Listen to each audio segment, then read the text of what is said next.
Today is a celebration day.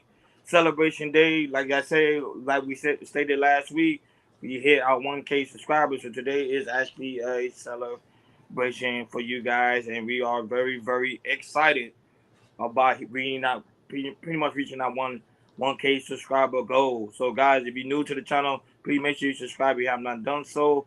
And people, you already know the routine. Make sure y'all hit that like button and make sure y'all hit that notification bell on the right hand side. Remember, we do go live each and every Monday, Wednesday, Friday, 6 o'clock Eastern time. Like I say today is a special, exciting day.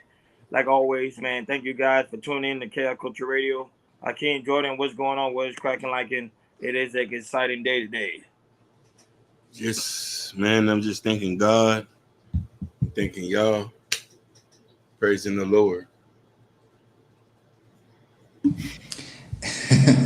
Hey man, I'm happy, man. I'm thrilled, man. We did it, man. We did it. Hey man, it's just another step that we're going through that we hit our goal. But hey man, but there's many more goals that we got to hit, man. We just getting started. We just getting started. So that's cool. Let's get it. Yeah, but so what is y'all guys memorable moments of KR Culture Radio? Like y'all, I talk about the beginning of how you came up with the KR Culture Radio concept of everything, and then Uh, go. I'm gonna go first. Go All ahead. right, man. I remember when I saw Ronnie seeing the podcast on Facebook and everything. And I was like, oh, sure, Ronnie doing a podcast. So that's dope and everything. And I believe I put a comment down. And Ronnie's put a comment back, hey, man, you got the topic, but come on board. I'm like, oh, okay. And so this was like, what, almost 2 years ago? Yeah, about 2 years ago. And, I thought about a topic to do. I'd sit in to Ronnie. He said, okay, cool, let's go for it. And then set it up with Hakeem, and this is what we was doing audio at the time too. I definitely remember them audio days. And when I first heard I was gonna be on the podcast, I called my mom and said, "Hey, mom, I'm gonna be on the podcast." I was excited. I was thrilled. And then once I did that first podcast with you guys, it just clicked. It just clicked for some reason. It clicked. It's about 40 minutes, and it was like cool. This was dope. And then like a week later, Hakeem posted up, I believe, and I started listening to the podcast to you guys and to myself. I was like, oh wow, this is nice. This is tight. I sent it to all my family members and everything, and it was just wonderful. And then a month later, I thought about another topic. I jumped in with you guys. We clicked. And then on the third time, I had another topic, and that was like, and that's when you guys was like, "Hey man, you need to jump on board," and I was like, "Okay." And then after that, man, we just started making magic. Start doing an audio. Next year, we thought we'd all talk together about some. I started doing some live streams and everything. Started starting our faces and everything. And then I guess and then that next year I remember started doing interviews. I mean I was kind of nervous and everything, but I was people what you guys was doing, and kind of picking up my line of questioning and everything. And I never thought I was like, hey man, I questions I was asking was pretty good and everything. And it just kept progressing until we at right now, man. We on the road, man. It's amazing to see, and I'm just thrilled and glad working with you brothers, man. It's this is a partnership. We all want the same thing in a way. We all have our we might have some different ideas, but we all have the same ideas as well. And we just try to help us out. Try to help the community out, man. It's keep going on with the journey, man. This is wonderful, man. I'm just appreciating it, thrilled to be with the Chaos Culture Radio. And I just can't wait, next year and the years beyond, man, of where we can go. Man, that's dope. That's dope. I'll go next. Is what's going on? What's going on? No chaser, man. Glad you here. Glad you're here on this day as we celebrate our 1K subscribers. Um, I remember when I first started. Well, no, first when Hakeem first approached us with the idea of doing a podcast at front of his cousin porch, and it was just a group of us, and it like we all were like because we brothers, so we always in the brotherhood, and we always very ambitious in what we want to do, what we always try to go. And Hakeem Dream was like, I always want to do a podcast. And my thing is, I always want to do production because I went to school for production and I like to be like behind the camera. So when he suggested the idea, I said, "Yo," like in my mind, I'm like, I never did podcasting before. I thought Hakeem was just gonna be the main one, like pretty much doing the thing, and I would just pretty much be behind the scenes. But Hakeem was like, "No, you're gonna be co-host, and then we're gonna go do the thing." And then I don't know nothing about podcasting. People always tell me like, "Ronnie, you have a personality. You know how to talk to people. You know how to do the networking." So that's why I was more focused more on the behind the scenes than actual, talking in front of the videos. So, but then when we actually did our first live, Hakeem was doing live. Now he was doing recording anyway. Yeah. Did it literally. We was in his cousin literally bedroom, and then we was just coming up with different topics.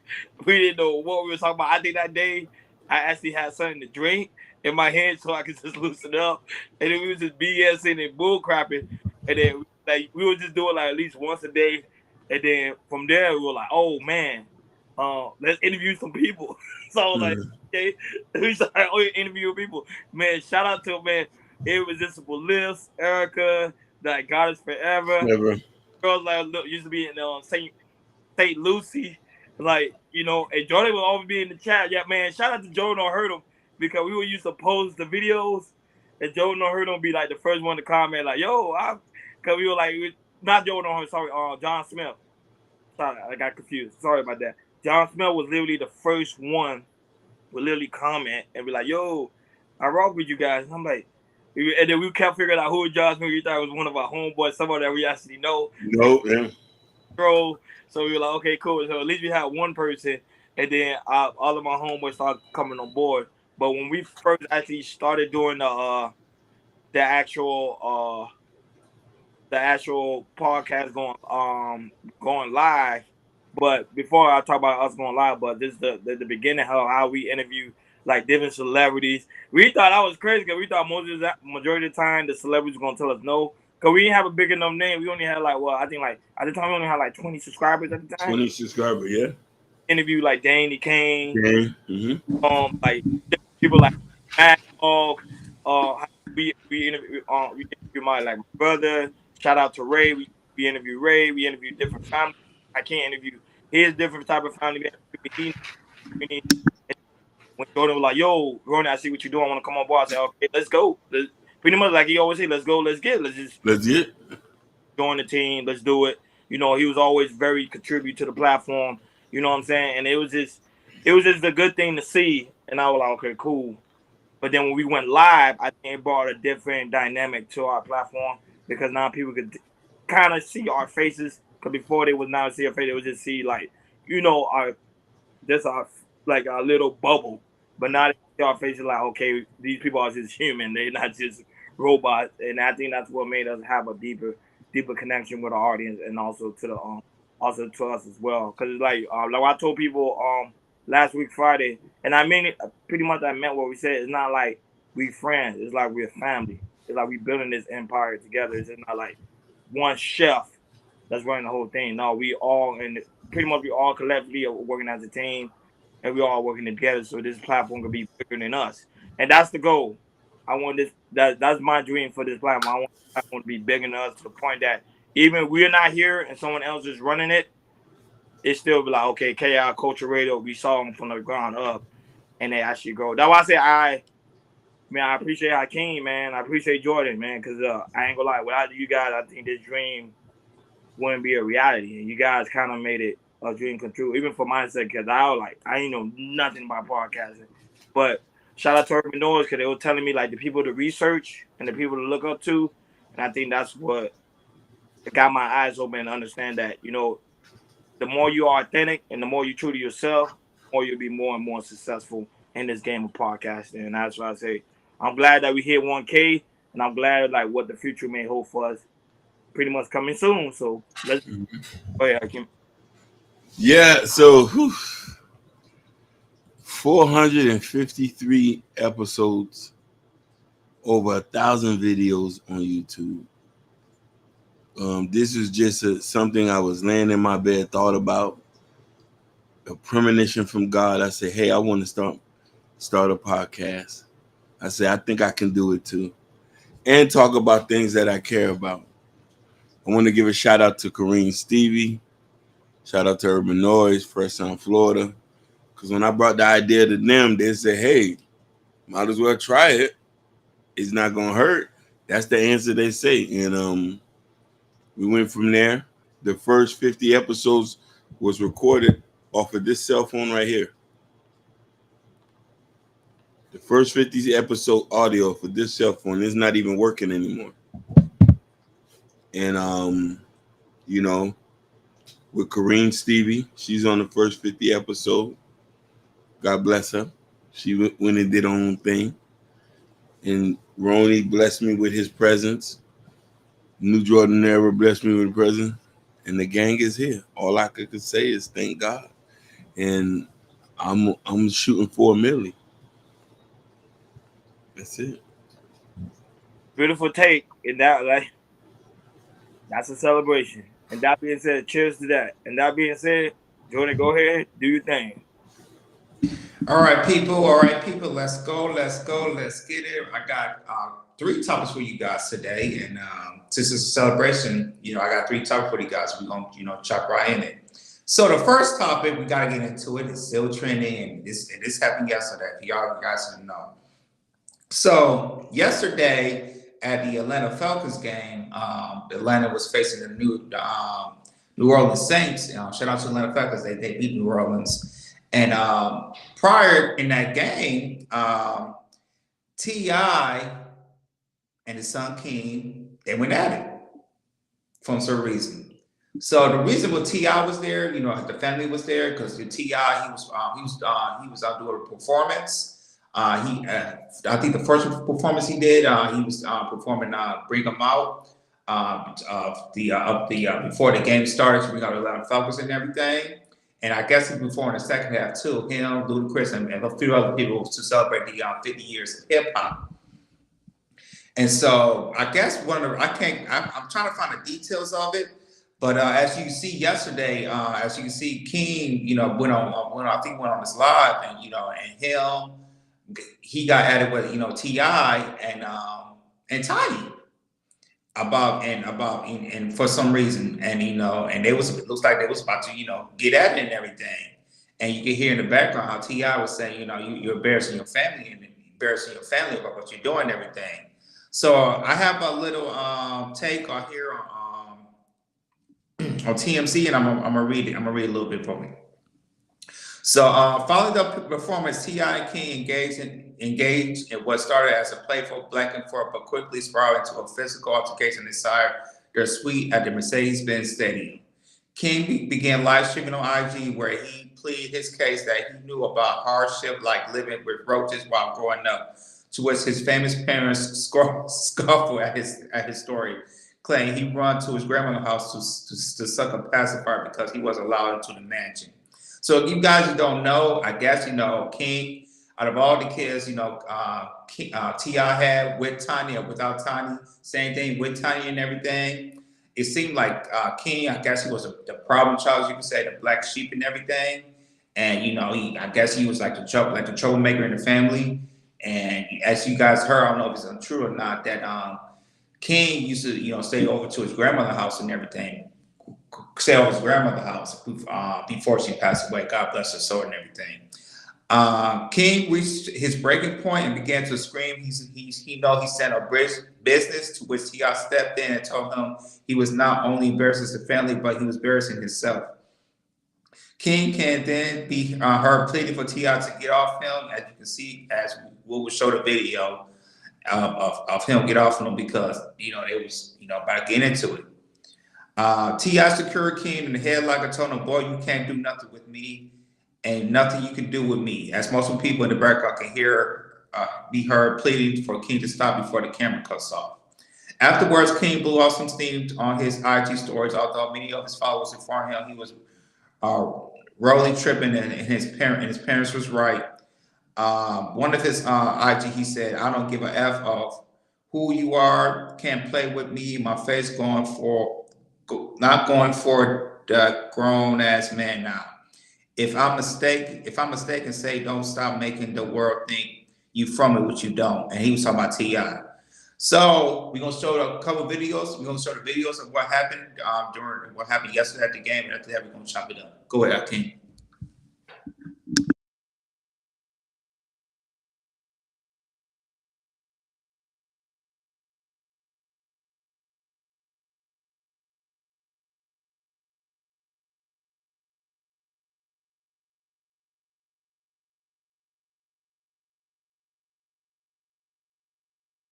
Is that Bay that's in the chat?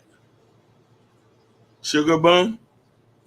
King, have you ever woke up with a roach on your face? No, that's not the goal. All right, then. So there it goes. In your ear. I don't know what you're talking about. I got some in the neighborhood with me that broke up with roach in your ear. Y'all want to go to the bando in my neighborhood? Do y'all want to go to the bando? Do y'all want to go to the bando? To make him look better, he said it, he know not true. Silver spoon, I ain't never ate with that day a day in my life. Nigga, you did have a silver spoon. Look, used to have to come to my grandma's house because I'm getting in the You fight. cried like a baby to go to your grandmama's house. Every day. You used to hold your breath Every and day. throw tantrums to go over there. Neighborhood. I don't want to be in these gates. I want to be outside in the neighborhood. That's why I want to be over there. But they don't understand No, that. I'm gonna tell you the reason why he want to be over there. Y'all ready? Cause he can suck and pacify over there. Till he was 12 years old. He was suck and pacify till he was 12 years old. He couldn't do that in the house. You cried like a baby. Hold your breath. Yeah. They trying to say I was over there trying to second pass it, but they ain't gonna tell you everything like that. They trying to hide it.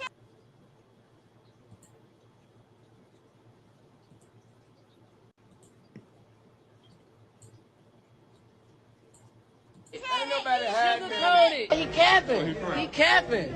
Hey. He know I stand on business. He know that. Can't no nigga ever pull my car ever in life. I stand on business. You drop me somewhere, I stand on business. You drop me in your hood, I stand on I don't business. feel like you stand on business. Yeah. I've been stood on business. I've been stood on business. You want to hide it for the world, I'm going to put it out there for them to see. Hey, man, I wouldn't put up nowhere. You ain't had me put up nowhere. Like, you ain't had me behind the mansion. I was outside doing what I wanted to do. You was behind that till you cried. No, I got too much to drink. I drunk too much. Drunk too much. Let's go. Get mad because we say the South ain't the suburbs.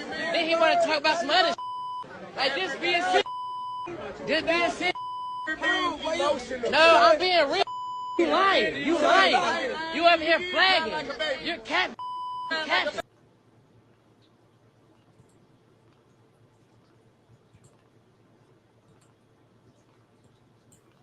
Capping, nigga. You capping. You capping. You capping. You capping. You capping. You capping. I know. I know you. You capping. I know you. I know you. I know you. I know you. ain't no mystery about here. I know you though. Man, I know you though. I know you though. I know you. What's wrong with y'all? Why y'all doing that to me? Y'all know me. You know I stand on business. You know I stand on business. Why you even letting somebody play with me like that? Why you letting somebody play with me like that? Why you letting him play with me like that? Why you letting him play with me like that? No, ain't no joking. Ain't no joking. What do you mean? You are embarrassing yourself and your family, nigga. You embarrassing yourself. You are embarrassing yourself. You are embarrassing yourself. Man, get off me. Man, what is she talking about? Get off me, nigga. Like, what the fuck? Man, get off me, nigga. Well, you can't do nothing with me. Ain't shit you can do with me. Ooh, so as you can see, you know, King and T.I., I guess they always have having problems in the past and everything. You know, not just this incident, but it's been incidents before and everything. But as you can see, this happened yesterday at Atlanta Falcons game, and you know, King he was about to tear up, you know, towards his parents, you know, Tiny and T.I. And to me, it just shows like, hey man, I don't know what's going on with King and T.I., but it's something deep that's really going on with those two, man. I don't know if they can resolve it or anything, you know, because you see, he don't act, you know, their other kids, they don't, you know, act like that. But with King, you know, he's on a different path and he think he's grown, and I don't know what his mindset's thinking right now. But yeah, man, this is this is it's sad to see, family going like this. The son and the father and the mother just, gotta be like that, out in public like that. But it's crazy, yo. It's crazy. So I'm gonna pass it to you guys. What's you guys take, Ronnie? What's your take on this? What happened yesterday? With Ti, King, and Tiny at the Atlanta Falcons game. But coming in, we did our opening monologue. Like we stated today. Today is a celebration as us hitting like the 1K subscriber. Uh, so if you guys could probably go back after the stream is in, just go back and watch like the first 15 minutes of the show. We talk about the history of Coach Rado, how Ken came up with the idea, how to join the team, and also where the KR Coach Rado is headed to in the near future. But shout out to those that already came that pretty much coming into the chat, like always, the lovely Natasha Vincent, and so also the lovely Sherry Bryant. Urban Noise, you already know what time it is, and welcome Poppy Blanco, and also the lovely Sugar Bum. Well, I don't know, Sugar Bum is not my cup of tea, but Spicy Bum, that's my dog. You get what I'm saying? But but yeah, well, back to the topic, back at hand. I love you, Natasha Vincent. Thank you for all your support, baby. I just want to be careful because at the same time, this is Ti's family. We don't really know what really goes behind the scenes when it comes to the aspect of their family situation. So I want to put a disclaimer out there. I just want to be careful what I'm about to say. So I'm not gonna go too much going in, but I'm gonna just say, Little King, from listen to DJ Academic. Shout out to DJ Academic. He did a great take. I actually listened to it this morning. He actually did a great breakdown on the aspect of their whole situation. I didn't know King was actually raised with his grandparents, allegedly. That he was never at the Harris household. Like when he was growing up in age, he was always with his grandma. So therefore, I think his grandma don't really. I think his grandma lives in the hood, supposedly. If I'm not mistaken, I could be wrong. Okay, chat, y'all can correct me, but I think his grandmother do live in the hood. That's why he always refer to himself to being hood, raised in the hood, because I think in the aspect of his grandma, 'cause majority of the time he was always in his grandma's house, which to me makes no sense. But however, it makes no sense. But however, it do make sense because at the same time, remember, keeping in mind Ti and Tiny, they was always traveling. They was always going on tours. Ti. At one point he was, hey, Mister, what's going on? At one point, they was always leaving their kids at home. So when that push come to shove, majority of the time they don't really have their parents there. They are raised like I say with the grandparents or raised with their brothers and sisters, and they're pretty much watching them. So and not only that, but remember Little King was all because a lot of people was upset like why he's always in the camera, why he's always doing things in the camera. We have to keep in mind Little King was actually always in front of the camera since he was a baby. Because remember at one point they Ti had a VH1 show where you were talking about his life and you will see King as a little child. So it kind of make logical. Oh, it probably say it's not true. His grandma doesn't live in the hood. I would say correct me if I'm wrong, but I know he was mostly raised with his grandmother for sure. So it was like that was it. I kind of get his situation, and now that I think deep down inside, I don't think he respect Ti like respect him because remember in the same time Ti also had allegation about him cheating on his on Tiny. So especially as a child growing up and you hear stuff like that, it makes you kind of resentment from your father. Yeah, he was spoiled in the aspect of remember, he pretty much have a silver spoon in his mouth because he lives in a great, pretty much in a gated community, a beautiful community in Atlanta, Georgia.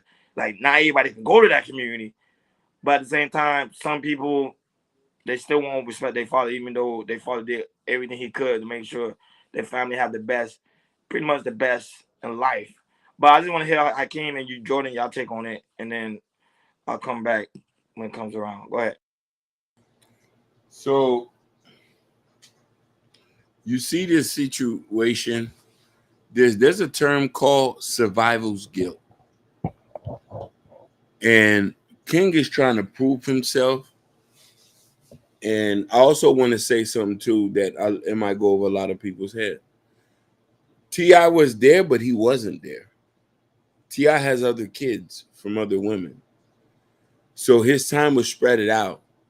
King seems like a person who has a lot of aggression and a lot of emotional problems because he wasn't under a man's tutelage to help mitigate his emotions.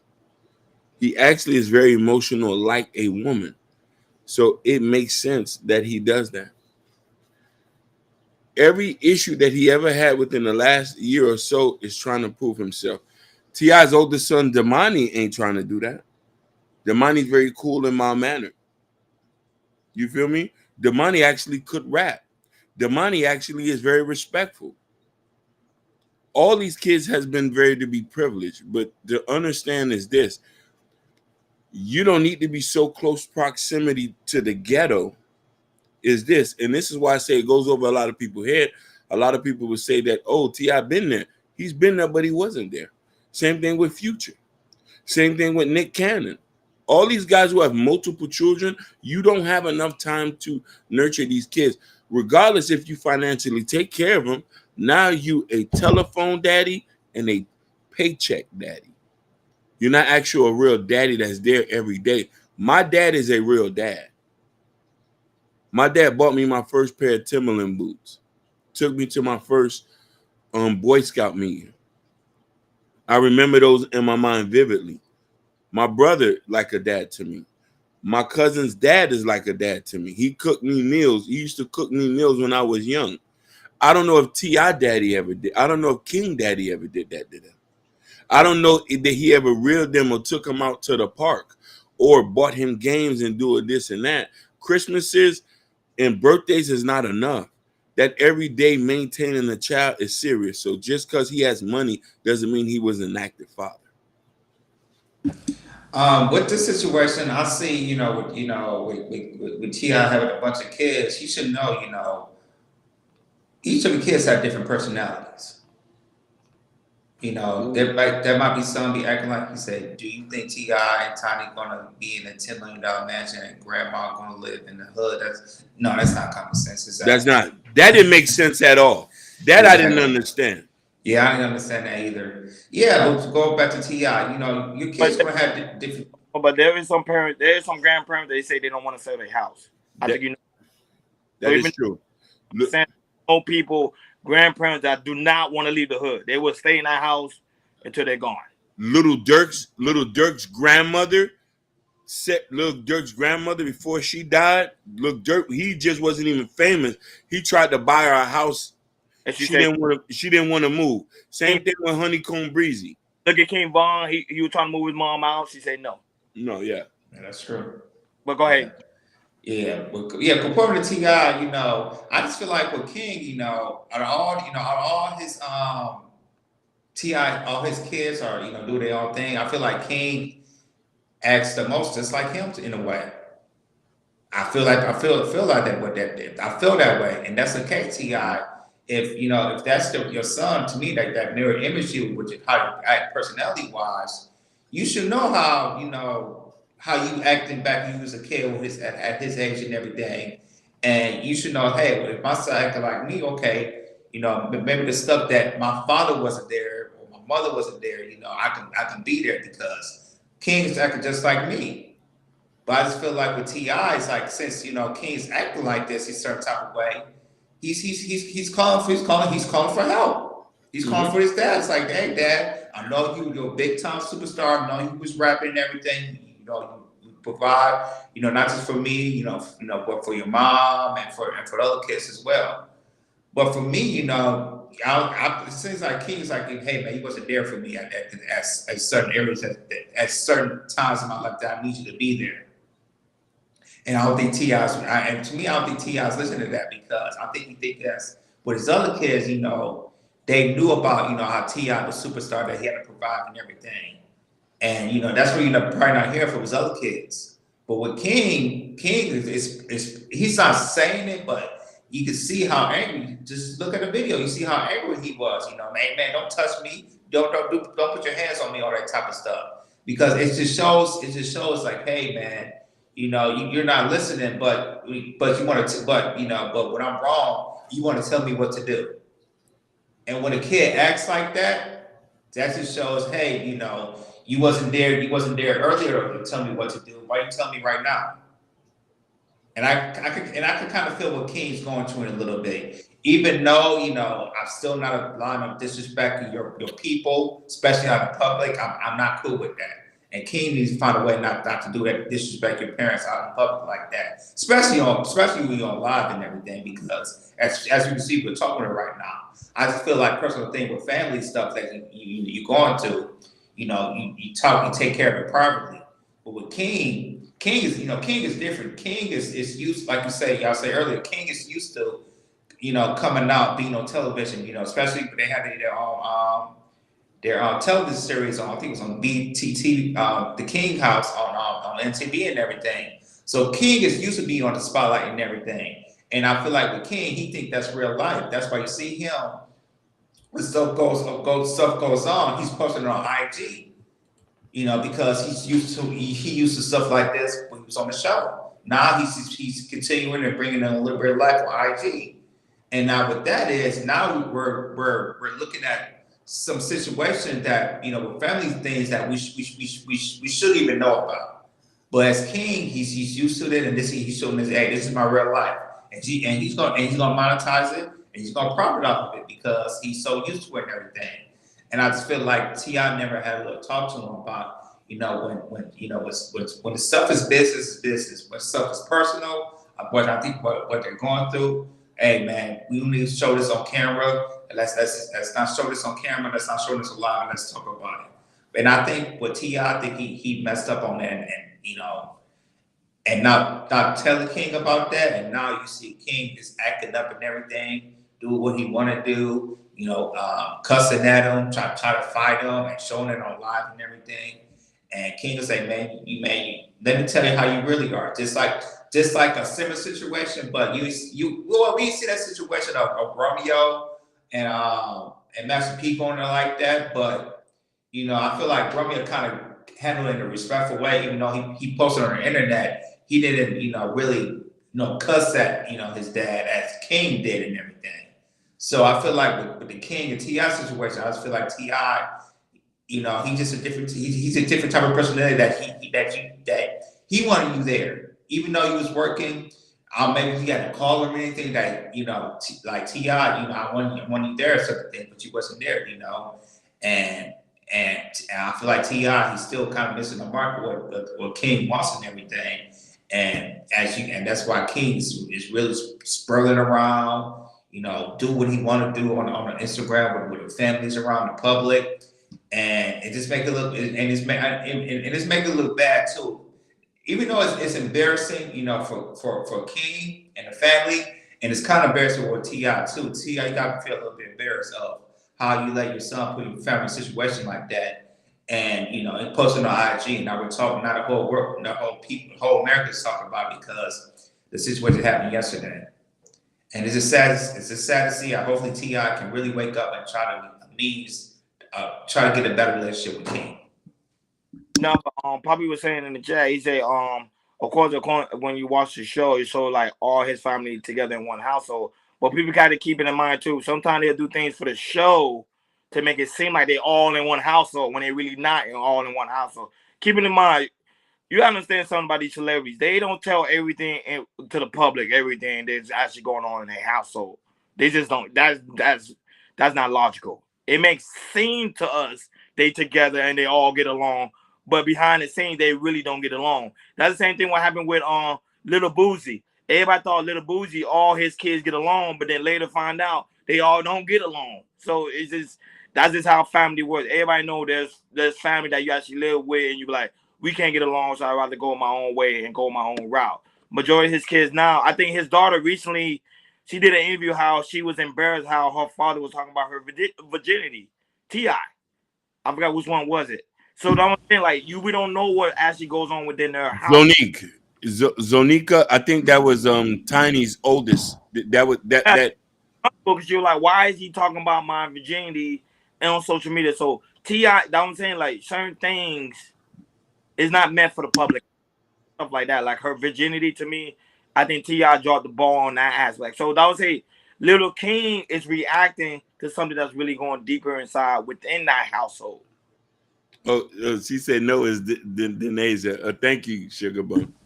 But I'm saying we don't really know exactly what's going on in the Harris household. But Little King is literally reacting to whatever he have towards T.I. That would say we don't know how their relationship is actually growing up. We just going by what the TV show us and what they display on the camera. And that's why I say that's one thing I hate about the camera. Like when people record family function and family events or family tragedy because you don't know exactly what happened. And then we just speculate and just going by whatever someone else say in the comments. Go ahead, Hakeem. So I wanted to address something. Papi Blanco, you do got a point. I don't have 100% information. I just only can go by what's on the media. King had did an interview and said every time he did the show, after the show was over, they took him right back to his grandmama house. So you know what I'm trying to say. So that's the thing that he said. I don't know if it's true or not. Another thing is this: a lot of these people are not living the way it's supposed to be living. And this is what Ronnie has said. I don't know if y'all remember this. Zonika, which is T.I.'s oldest daughter, not his stepdaughter, which is Tiny's daughter, she had got kicked out of an apartment with her baby daddy. That was a year or so ago. She stopped paying. Facts. Stop paying. How you stop paying and you got $10 million? He stopped paying. Yeah. You know what I mean? Like T.I.'s your stepfather. So I'm saying I can kind of understand where there's things that's going on in the back that people are not talking about. The only person who I know that keeps his mouth closed, and I don't know what type of temperament he has, is Damani. I just like the kid. The kid doesn't go online. He sticks to his music. He minds his business. But I do know these kids, and this is why, two things. Just because you have money don't qualify you to be a good father. It qualifies you that you can be a provider. That doesn't mean you're going to be an excellent father. Two, if you're not active in a kid's life, you're not going to be able to keep them in check. King is an example of a kid that has not gotten no discipline. And Jordan, you are right. He acts just like T.I. Both of these guys are looking for acceptance in the ghetto when these guys really wasn't hood like that. And I'm only saying that I've never met a guy that's so hood that overly acts hood like that. They say, man, I stand on business. T.I. acts the same way. This whole King of the South persona. Oh, I'm gonna bring, him having a paperwork party when real gangsters don't care about none of that stuff. Drop the link on the show. I think I probably want to jump on the link. He said drop the link if you want to. Hey, the voice of Venus. Shout out to Voice of Venus. She's in the building. Yeah, shout out to the Voice of Venus. Welcome. Yeah. Great to have you here. Yeah, you can drop the link in the chat. Yeah. Today's a celebration, so we could chop it up. You know what I'm saying? Exactly. But I agree with Hakeem saying. I agree with Poppy saying. I'm not against what Poppy's saying. I think but at the same time, these guys, they act a certain way, but then when you really talk to them and have a conversation, you be like, man, these guys ain't really gangsters. You know what I'm saying? They ain't really gangsters at all. Go ahead, Jordan. Same thing. It's like the same thing with T.I. What's a little bit of his background of T.I.'s background, Hakeem? Okay, they say he's from Bankhead. Okay. In Borden Homes, which got took down. He was beefing with another rapper, which was Shorty Low, who is actually a documented drug kingpin in that area. Shorty Low had loaned him his car in their first video. But they say he wasn't really in the streets like that. Nobody really could vouch for him like that. Yeah, nobody can vouch for T.I. Nobody could vouch for him. Boozy, Young Jeezy. Oh, yeah. Bro. Let's Gucci too, right? Gucci Man too, right? Oh, Gucci Man stamped. Stamped in Atlanta. Like you ain't go the Amigos, like those, like they are really street dudes. T.I. is like, I don't really know because I don't really know T.I. on a personal. We don't know his history. Like, you know what I mean? He went to jail for trying to buy guns. We don't know his, you know what I mean? We definitely know like Shorty Low did some prison time. Shout out to Tamika May. She said Shorty Low was that guy. He was a document drug kingpin. What? Shorty Low. He had 10 baby mamas. Like he was out here. Like T.I., his, you know what I mean? Jeezy as well. Jeezy has criminal charges dating back to Columbia, South Carolina. He used to sell crack in South Carolina. I'll never question him. And he was repping Macon, Georgia. So, you know what I mean? This the thing. But T.I., on the other hand, a lot of these guys are fighting for respect, fighting to be accepted to the ghetto. King is doing the same thing. He's lashing out, looking for respect. And sometimes, here's the thing. A lot of these kids who grow up under famous people, they sometimes fall in their shadow. And it's hard for them to get out their shadow. They want to be their own people, but it's hard. You're going to always be classified as that. And King is going to get himself hurt because he wants to be the super thug. It doesn't pay. I don't really think so. He's going to get himself hurt because the simple fact is he's not going in. You see, he's not going to like old block. He's not going to these like the rough areas in Atlanta and Bankhead. Like he's not going to like South Carolina, where some parts of South Carolina is really thug out. He's not going to places like that. The stuff he's acting within his community, and that community is mostly gated. That's why it's like, Little King actually did a video of him in the hood. Let me give you an example. God bless the dead Gilly the Kid. His son Cheese. Yeah, exactly. Oh, That's a great point. He was in the hood in Philly. King won't go there. King will not go in the hood. But look how he's been acting just at the Waffle House. He's gonna run into somebody. Shout outs to Blanco. Blanco say he's 20 years old. But he's doing that. I think he's just really doing that for shock value, like for clickbait. He needs to be. Not in Atlanta, like they should be doing that in clickbait. I don't know. To me, because King, he getting lucky, yo. Lucky.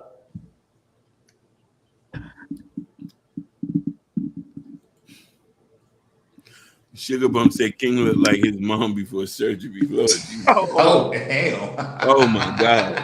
That's a good one. Sugar, you off the chain. Shots fired. Shoot. Pow. Everybody on the Little King's looks, which was not good. But listen to he looked like a little girl. Hey, let's talk about his goofy ass, his goofy teeth that he did, bro. One more time.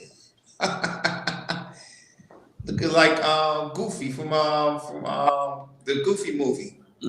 I'm gonna chill because Little King one day he might go on the show and then do the playback. He was like, "Did ya?" Like, was it like I see y'all talking about me? And, y'all don't know me. Y'all don't know me. I said on business. Hey, we stand on business too. You know what I'm saying? We stand on business too. We know he ain't no documented gangster. We ain't. Yeah, Poppy, you can come back anytime. The link is pinned, so if you guys want to come back, well, of course, we want to continue with other topics, but if we guys want to come back to this topic, we will. But you want to go ahead with the second one. Go ahead. All right, we have the second topic for you guys, and this is involving Tyrese. So well, I think it was probably recorded. So Tyrese went over to the Joe Budden podcast, and he discussed his ex-wife, his previous divorce, and also the child support and everything. And he was explaining, like, when they was married at the time, of how, after child support, his ex-wife wanted, I think he wanted $20,000. And Tyrese was saying, when he was with me, I paid nowhere near $20,000 against my daughter and everything. So why you need $20,000 now for child support and everything? And so Joe Budden kind of made a report because the lifestyles are changing and everything. It's like you change the lifestyle. But T.I.'s also said, no, I didn't change the lifestyle. She changed the lifestyle. She want to lead the relationship and everything. And now, I wasn't spending this amount of money on you, nor the baby, but now we got divorced. You actually a certain amount and everything. So you can have this type of lifestyle. And with that, with that situation, his ex-wife kind of rebutted, saying, fool me, like I said, I know who you really are. Fool me once, shame on me. Fool me once, shame on you. Fool me once, shame on me. And you gotta now I know who I really deal with and everything. Now we got inside the certain way and everything. So, and she was acting over what Tyrese was saying, but on this case, I was on Tyrese's side and everything because how you ask for $20,000 child support for a child, and to me that's mind-boggling. You don't even like I said at the time he wasn't paying that much while that was in the marriage, and to me, and Tyrese believe me, like I don't think a child and anybody in America should be getting me paid, $20,000 a month for some child support and everything. And luckily, this happened in Georgia because it was in California. It would have been a whole different story. So we got a couple of videos that we're gonna be particular what Tyrese is talking about, and also we're gonna show the video of Tyrese's ex-wife responding to the video. Go ahead, Hakeem.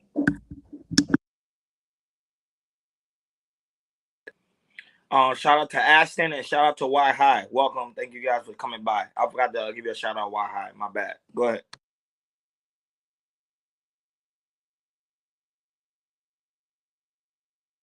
Is it possible that I influenced her to try and get me for $20,000 a month for a 2-year-old? No. Is it? Yeah. No.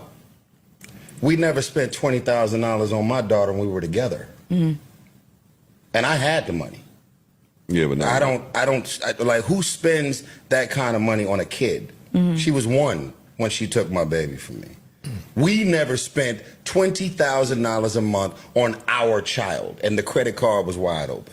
So what the fuck do you suddenly need that kind of money for? You changed the quality of life.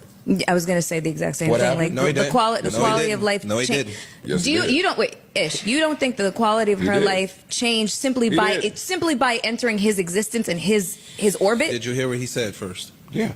He said Yeah, he never spent that. during the When they were same together. quality of life, you did not spend $20,000 in 1 month And she never became with an me, open credit even while card. being So with the me. $20,000 a month, you can. It's not changing the quality of life. Yeah. He's saying with the high quality of life that we had, we didn't spend 20 bands. So now, why is $20,000 a month needed if we never spent that? He Is also what he said. And she he also said- complained he also every said- step of the but way he also about said, spending or and I had it. overspending. He also said, and I had it, and we never did that. True. Okay, but now the person that had it is gone. You miss it. You pivoted, but go ahead. How? No, The expenses are the expenses. The expenses are the expenses. He's saying if let's say I never spent $20,000 on her a month. Yeah. Let alone the child. But she's not living with It's it. not. Everything but it's changes. That, but it's not that. It's not that number that changes the quality of life. You changed it. No. She changed it. She left me, and Oh, she's yeah. trying to take my life with her. Yes. It does not work that way. That's exactly how it works. We have That's a how it prenuptial agreement Oh. that was extremely aggressive and very detailed. Okay. And we both gladly signed it because I was sold and oversold on all the shit that she's not interested in. So when the fuck did you suddenly become interested? Do you think social media played a role? I can't answer anything for her. I can't put no words. I'm saying from a first person experience, I don't know who the fuck you are right now. But for men at your level, you catching the short end of it with 20 a month. I'm not paying that. That's what they're trying to get. Yeah, hey, probably welcome. Welcome to the panel. Yo. How's everybody doing, man? I wish you well. I don't wish any harm on neither one of my exes. I wish them well. But if you think I'm about to be on these motherfucking flights day and night, 17, 18 hours at a time, traveling around the world, COVID, pandemic, and whatever, and you just at the house, how many flights you do this week? 30? Run that tax-free bag over here. Man, fuck that. I'm good. Take a stand for all men. That's it. Take a stand. And at the end of the day, for the women that are the breadwinners of their family, which there's plenty, they feel this same energy when they go to court. Sometimes. That's a fact. Yep.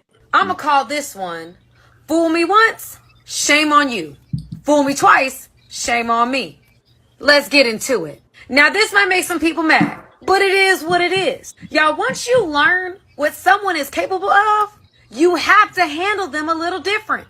DMX said this and it resonated with me. He said it's too hard not to trust people. Instead, he trusts people to be who they are. He trusts a snake to be a snake. He trusts a liar to lie. He trusts someone who cheats to cheat. I can forgive you for what you've done. And I thank you for showing me what you're capable of. Because now I know how to handle you. And it will be irresponsible of me to give you the same kind of access, knowing what I know now. That shit ain't make no sense. To me, that was me. I think that was just clout. She was trying to get clout and everything. Because as you guys don't know, remember y'all, she has a YouTube page, and she talks about relationships. I don't know if y'all can see. This is her YouTube page, YouTube channel right there. How ironic. There you go. That's her YouTube channel. So go ahead, man. I'm gonna pass to you guys. What's y'all take on this mess with Tyrese and the ex-wife? Yeah, the situation with Tyrese, I'm not gonna lie, Joe Budden podcast not a great sense. When it comes to the aspect of like why should I pay this amount when we was in a relationship, you didn't use this type of money. And we already know when it comes to the court system and the child support, we know majority of the time it doesn't favor the man, and I think Tyrese knows that now. That hey, that's how it is. Like, favors the man, and he just spoke. I know about him, but he make a lot of good points because like when we relationship, literally my credit card was open, but you never use that type of amount of money. Now you need this type of amount of money to pretty much take care of the kid. It doesn't make logical sense. Like Bobby said, doesn't like he kept saying earlier when we were talking about the TI situation. Hey, does it make sense? And that's what I'm saying. Like now, when you think about this situation, when the child support, it doesn't make any sense because when we was together, even though I was the guy with the resources, we didn't use that type of money. Now we're not together. Now you still want to be able to get that quote unquote on 20 bands. But if you ask me, because they asked him a question, do you think social media play a part in it? If you ask me, I think yes. That's just my personal opinion. I think a lot of women now are more social media. That's just my personal point of view. Go ahead, Papa. Yo, can y'all hear me clearly? Yes. Yes. Yeah, hey man, congrats. Y'all got to 1,000 subscribers, man. Congratulations, fam. Thank you, brother. But hey, thank these two guys. They've been hitting it. They've been hitting it. They got us to that last race. Yeah, my Haitian nigga, man. Zapa say, man. Mamboule. Yes, sir. Yes, sir. Yo, man. Let me start by. Okay, what you want me to start with this? With Tyrese. Okay, wait. We talk about Tyrese right now. Fuck it. Right. Since when it takes $20,000 to raise a goddamn baby, bro? Yo, I got a simple fixing to all this shit, my nigga. Mm-hmm. If you wanna charge the father $20,000, why don't you just give him the fucking kid? How about that? That is obviously he's the better parent. Obviously he got all the money. If I'm a kid, I want to be at my dad's house. He got all the money. He got the big house anyway. He got the best toys. I don't want to be at mama's house. I want to be with my dad, right?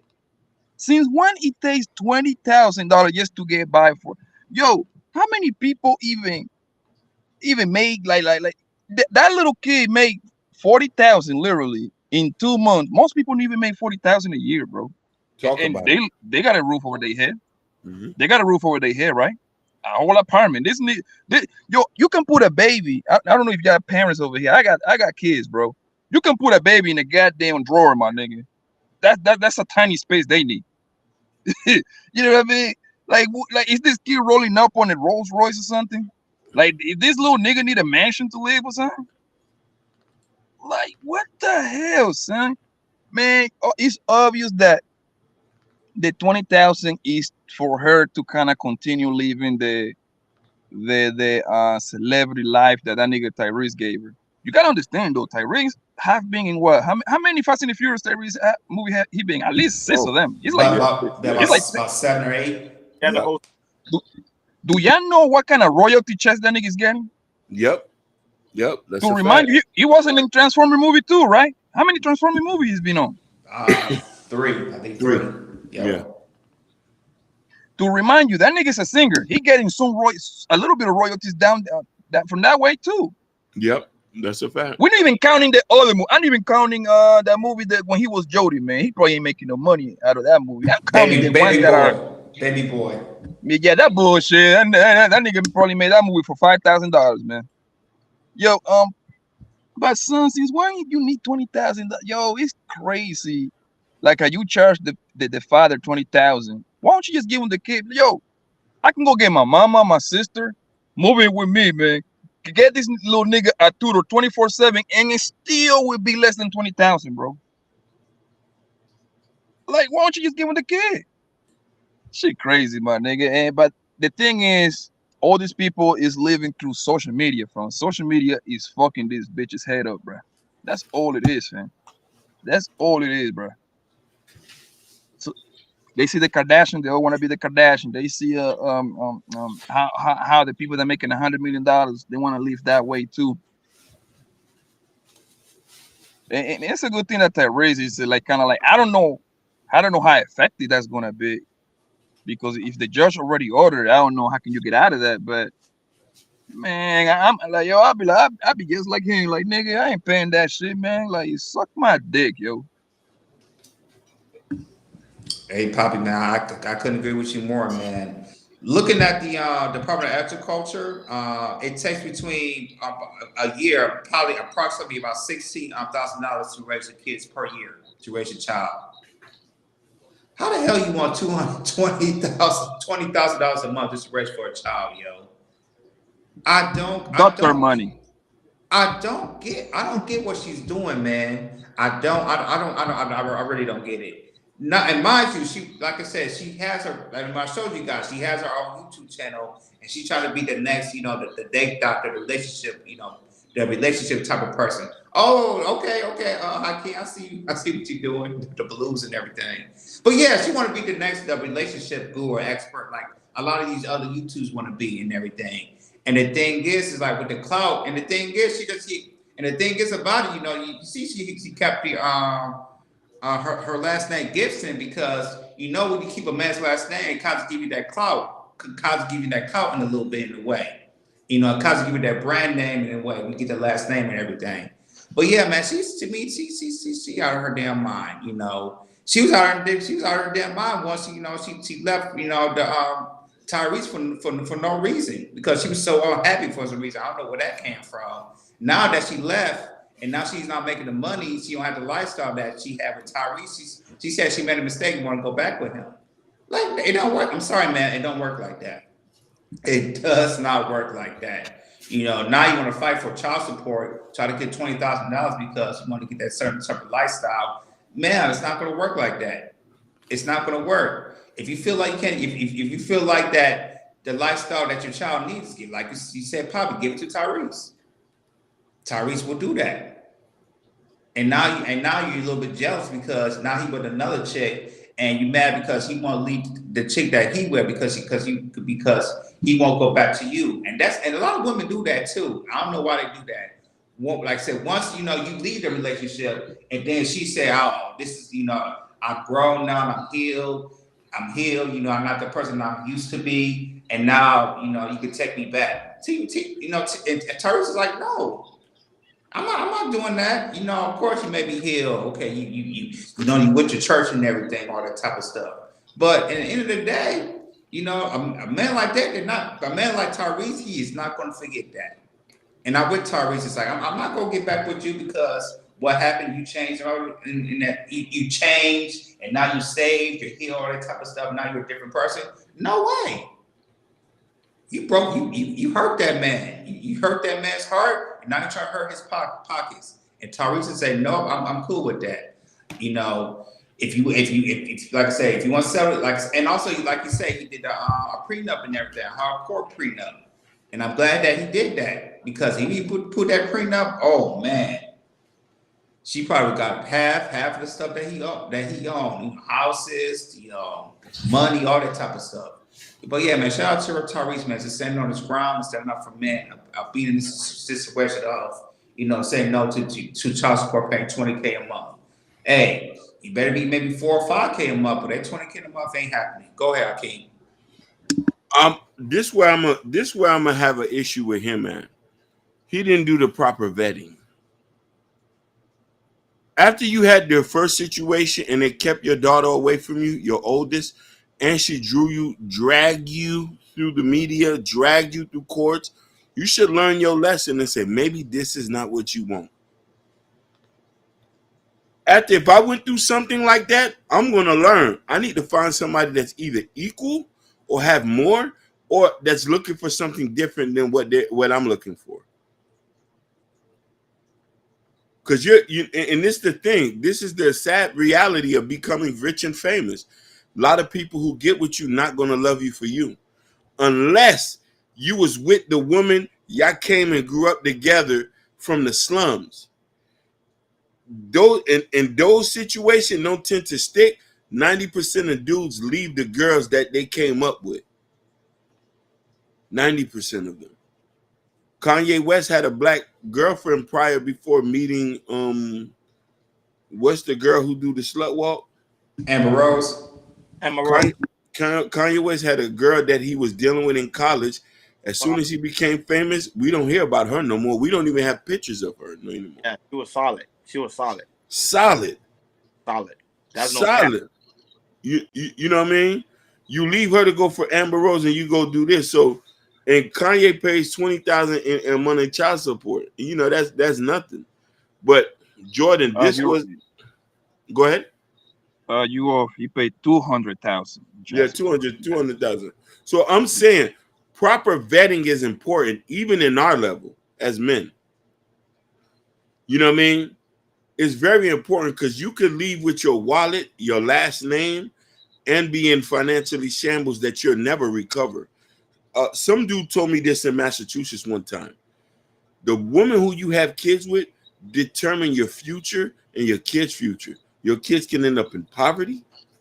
Your kids can end up in situations that you don't know. Because 90% of the time the kids are with the mother.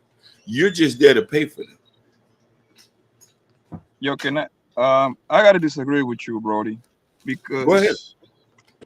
Go ahead. There is, I don't care what amount of quote unquote betting you can do, bro. You cannot predict this situation, man. Let's be honest, bro. Like, is your parents together? 42 years. Okay, cool, perfect, bro. Right? If your mama wanna get up, I mean, they probably old by now, but let's assume if your mama wanna get up and say, I am done, there is nothing that your daddy can do, bro. She just gonna go to that court and file that paperwork, bro, right? That doesn't mean that your daddy didn't do his homework. What I'm saying is this shit can happen to anybody, man. All that betting shit, bro, it comes down to the draw of the luck at this point, bro. You can females change. Females change on you like faster than the rabbit get fucked, bro. 100%. Especially when you got that kind of money, bro. When you rich, I always tell this to people, bro. When you rich, bro, none of these hoes gonna love you for you, my nigga. Those days are over, nigga. They're gonna love you for that thriller. They're gonna love you for that thriller, fam. If you looking for love, my nigga, hey son, that ain't for you, my nigga. Like that. Do you think anybody gonna love Jeff Bezos for him? Nobody in this on planet Earth will love that man for him. Okay, they're gonna love that long bank account. He's the richest man on planet Earth, bro. You see what I'm saying? So all that betting shit becomes to draw the law, bro. Like you can bet all you want to, especially when you have a kid with a bro. Females change, their body change, bro. So next thing you know, the homegirl is talking shit to you, fam. You see what I'm saying? So he's like a 50-50 at that point. So when people say that betting shit, bro, I don't really. I'm gonna assume like Tyrese. I'm gonna assume he betting homegirl. Homegirl probably give her no sign. Homegirl probably was acting mad cool, mad lovely. Nigga, as soon as he put a baby on her, nigga, homegirl changed because she already got it bad. I will say this about that. I don't think he know how to bet.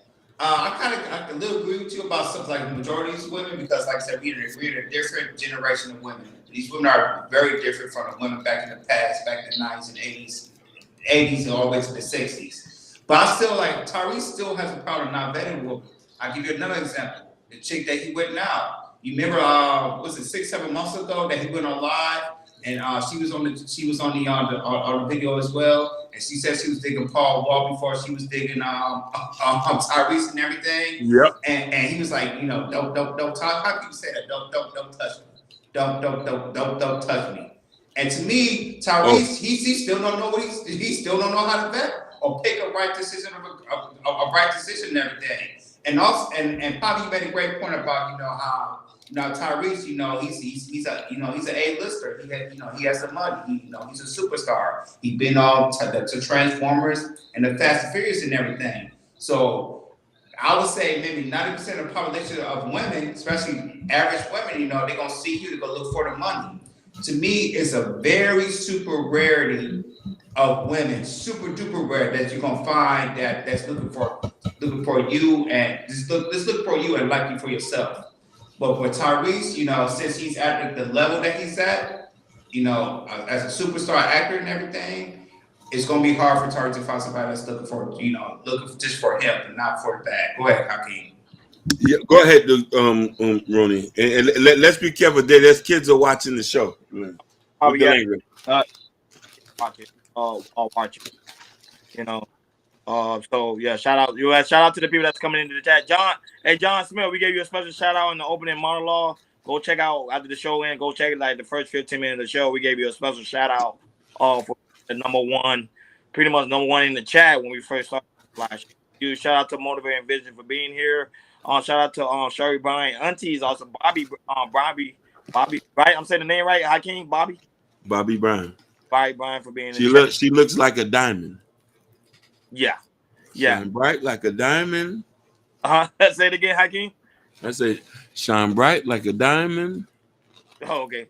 Yeah, and shout out to the kids that's watching. So yeah, we're gonna tone it down with the language. Oh yeah, but I agree with Poppy though. Hakeem, I do agree because you don't know the person who may change. Like right now, you could be dealing with someone for a very long time, and then 2 days later, she may change her whole idea. Like I don't want to be in here anymore. There's countless stories where women will be in the bed next to their man, and then wake up the next day and say, "I don't love that man anymore." Yeah, I feel different about him because remember, majority of the time, women do act out of their emotions. So I do get where Poppy is coming from. Like, and like he's making a great point of view when it comes to the aspect of vetting. That would say I don't think a man can actually properly vet his woman. I don't think that's possible. I'm gonna disagree with all y'all, and I'm gonna tell you why. And this is just my opinion. John Smith, I got the comment is up there. John Smith say vetting is the process including the past, not just including the present. A lot of us don't ask the right questions when we get with these women to try to understand where they're coming from to where they're going. If you're younger, you shouldn't be worrying about this. Me personally, don't make me blush. So, me personally, Blanco, I'm 40-something. I don't have no kids. That's for a reason. I particularly take my time and judge the woman who she is from a mental standpoint, who her friends are, where she hanging at, what she has done in her past. If you over 30, that's why there's a vet. And here's the thing too. A lot of us don't know when to leave women alone when they have some things flaw about them. A lot of people see things early on and disregard them as anything when they are red flags. If we are strict, the way we are with our vetting process, a lot of us is not going to do this. Let me tell you something, Poppy. I've discounted a number of people for the most simplest things because I know there was going to be major things in the beginning. I've had people stop talking to me for not wanting to have children because I say I'm ready to get married and I need to have marriage with a woman that aligns with my ideologies and I align with hers. Now here's the thing. When you have money, if you're not properly dealing with the woman, after you done been through a bunch of breakups, you can't just jump into no situation like that. You got to learn. Most women, listen, most women do this unconsciously, men don't. As we're healing, we're still having sex with women. Women remove themselves completely from the dating scene. If it's something traumatic, they're not on the apps, they're not doing this. Us, we still smashing. We still smashing. I got to get this pain out. I got to get this pain out. This is why we end up in situations where a lot of our brothers have 4, 5, 6, 7 kids. I know somebody personally who did that. I learned from him to say, brother, you not vetting. A fat ass can't do nothing. Can she cook a steak? Who her mother is? Was she raised by her father? How her family is? This is why I say when John Smith say past and present, Tyrese already had a messed up marriage. No, but go ahead. Now though, even though a woman could be raised by a father, she's gonna end up being a good woman. That don't mean anything. It's a woman's choice if she decide to be a good woman or not. That's a person. You're right, but here's the thing: from a statistic standpoint, you have a higher chance. We're not saying that a woman who raised with a parent ain't gonna be messed up, and we're not saying that a woman who wasn't raised with a father ain't gonna be a good wife. There's many good wives who didn't have fathers. Sometimes as an individual, but we just say you have a higher probability. If a woman was raised with a 2-parent household, she's going to try to commit a little bit longer and have not been through the traumas a woman who didn't have a father there. I'm not saying a woman who's been through trauma can't get herself together, but you have a chance of things happening in that relationship. Yeah, I don't think the 2 parents means anything at this point, at this time in life. I'll tell you why. I tell you why. When it comes to, I like that. I like that. We're having a serious conversation. Go ahead. I'll tell you why. In every city in America that you go to, who's usually the biggest hoe? The man. Nah, come on, man, stop. That's only for female. Listen, the biggest hoe in every city that we go, the biggest hoe that every city we go is usually the pastor daughters. How many pastor daughters y'all niggas ran through? I've never ran through a pastor daughter. Listen, Poppy, I've been in the streets. Poppy, I've been in the streets. So I have maybe a different. I'm just saying this. I have a different outlook on what is the biggest whore compared to what you're saying. I've been to church many times. I've never had a chance to sleep with the pastor's daughter. Shit, man, I got a bunch of them under my belt. But look, what I'm saying is simple. It's like this.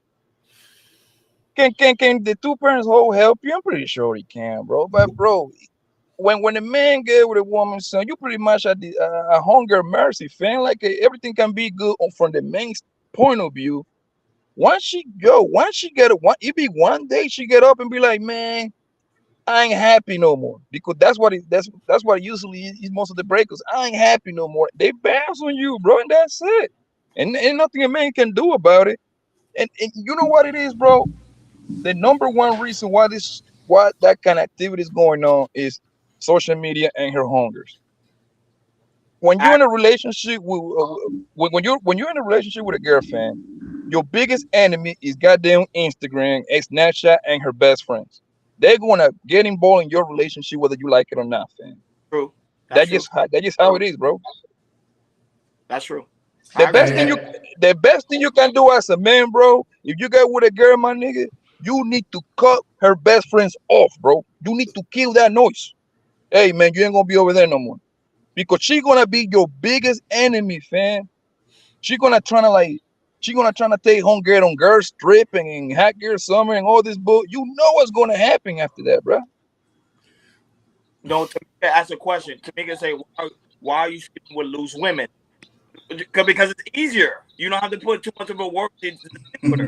Go ahead and just sleep with her. That's why guys are sleeping with loose women. It's easy. It's a easier process than like I can't saying going out there and going back. So here's the thing, Poppy. In the vetting process, why are you dealing with women who's on social media all day? That's a part of the vetting process. Can I answer? Go ahead. The entire world is on social media, bro. That's something you cannot escape. No. Listen. Not everybody, Poppy. There's some people on here. There's some people on here who get on here. There's people in this chat room right now who clearly get on here just to watch television, but they have no activity on Instagram, Snapchat, or this. There's some people who I know personally who but that's you're talking about the very, very minority, bro. You talk about like 3 people out of every 100, bro. Like, let's be honest. Let's be honest here. No, I understand that, but I'm just saying, if we're vetting somebody and the first week I meet you and I see you're posting 1,000 pictures on yourself and you're doing lives and you're talking about stuff, don't you think that would disqualify you from being with that woman? Repeat that one more time, sorry. So let's say, for instance, you meet somebody and you said you clearly said that social media is an issue, right? No, not for me. Like, that's not a deal breaker for me. I just understand in the kind of times that we live at. No, but it's a deal breaker for me. Okay, go ahead. It's a deal breaker for me. If I know that you in tune to that and it's clearly not for business or for family and you want some other stuff on there, we can't get together, baby. We cannot get together. I'm the one. I'm the one. Facts, Hakeem. I only have YouTube and no social media at all. It's people who just do this at all. Listen, I'm not active on none. No, I don't have Snapchat. I don't have this. But if I meet a woman and she posting pictures of herself constantly and chatting with men, I say that's too rich for my blood. You can vet like that, but I do agree with what you're saying, Poppy. A large majority of the population are involved in social media, and that tends to dictate their decision makings when it comes to the relationship. But I'm saying when we're vetting the right woman, so we won't have to get into a situation that Tyrese said, because let me tell you something, it's a bunch of Tyrese walking around here. But now I can't be as the right woman. There is no such thing as one woman that you can you see, I'm gonna have to disagree with you. Hakeem, you know how many people say they've been waiting for the right woman, the right man, and they right now in the grave? Because there's no such thing as the right man and the right woman. Okay. I find someone that's gonna pretty much grow with and you can build with financially and spiritually. That's it, bro. Have we ever asked the question, were we the right man for that right woman? Bro, were we ready for that woman at that time? Because I'm gonna tell you something. I've met tons of great women in my life. Oh Lord Jesus. But then you didn't say that. Are you with them? I wasn't the right man. I thought I was. I was a piece of shit. I couldn't. Okay, Hakeem, let me ask you this. Hakeem, let me ask you this. No, my bad. Sorry. Let me ask you this. How many girlfriends do you think you have on your entire life? You see, I don't want to say it because I still want to look good, Poppy. Hey, you know where I'm going. Okay. You don't have to say the number. You don't have to say the number. I'm gonna give you a range. You don't have to say yes or no. It don't matter. This is just entertainment purposes only, right? Let's say you had 3 girlfriends on your entire life, right? That sounds about right. Okay, cool, no problem. Now. You bet on real good, right? You bet on all 3 of them, like back and forward, right? Yeah. Are you with them? If I was with them? Yeah. Are you with them right now? No. I'm not with them. One passed away, and the other 2, one passed away, and the other 2 I fumbled the bag with them. Now, how who ended those relationships, them or you? My toxicity made them leave me alone. That's not what I asked. Who say we done? No, they ended it with me. The other 2. And that's my point. What I'm saying, bro, we don't get up and leave. Say we done. That's it. But listen, I didn't tell you the whole story. Yeah, no problem. Go ahead. One stayed with me 8 years. This was another one. One stayed with me hoping that I would change, but I was such in a street in it. She had no choice but to leave and got married to somebody else. Mm. Okay, for prime example, would she consider you to be the right man at the time? From an emotional standpoint, from an emotional and spiritual standpoint, she said we was equally yoked. But I was too wild of a nigga that I wasn't good for her. But here's the thing. This is why we got to give black women credit. And listen to me, because a lot of other races is not going to do that. I'm trying to take accountability because listen here. There's somebody else who knew me when I was in another state. And she could tell you, I used to hug the block all the time. When I was with this person had their life on track. And I'm just now at the age that I am right now, my life is together. But when I was with her, I wasn't together, but she accepted me the way I was and willing to build. I did what most typical men do and abuse the situation. I'm speaking from experience. I'm not here pandering and saying I'm here for all women. I'm just telling you, I see what some of these people come through. I could have easily stayed with that person after, now mind you, my true love had passed away. And then, I went off a couple years and met this person, which this person was younger than me because I was older than them. And I had stayed with them after college. They kept complaining. I was cheating on them, knocking different, you know what I'm trying to say? And they still accepted me. Still was coming back. The mother loved me. The grandmother loved me. Because you want to know why? I still kept that Caribbean side where I used to come and help and I'll give money. You know, we don't complain about that, but I wasn't good for that person. And I think the greatest thing you can ever do to say you truly love somebody is to marry them. And the person they married to, I got nothing but respect for them because they did something I wasn't ready to do at that time. You ain't beat them up, bro? No. Listen. I'm scared, but I'm gonna put my business out because it might make me look messed up. They married a woman. You don't have to, bro. Listen, because I need to be an example for men not to do. They married a woman. You know how shameful that is? I was clowned about that by my inner circle niggas. I said they was telling me that D must not be good because she went and got with a woman. What? Yeah, no, he said he didn't want to say his business out there. Yeah, she married a woman. Listen, I'm gonna put it out there because you want to know why. You've been very transparent. I've been very transparent. I'm not fake.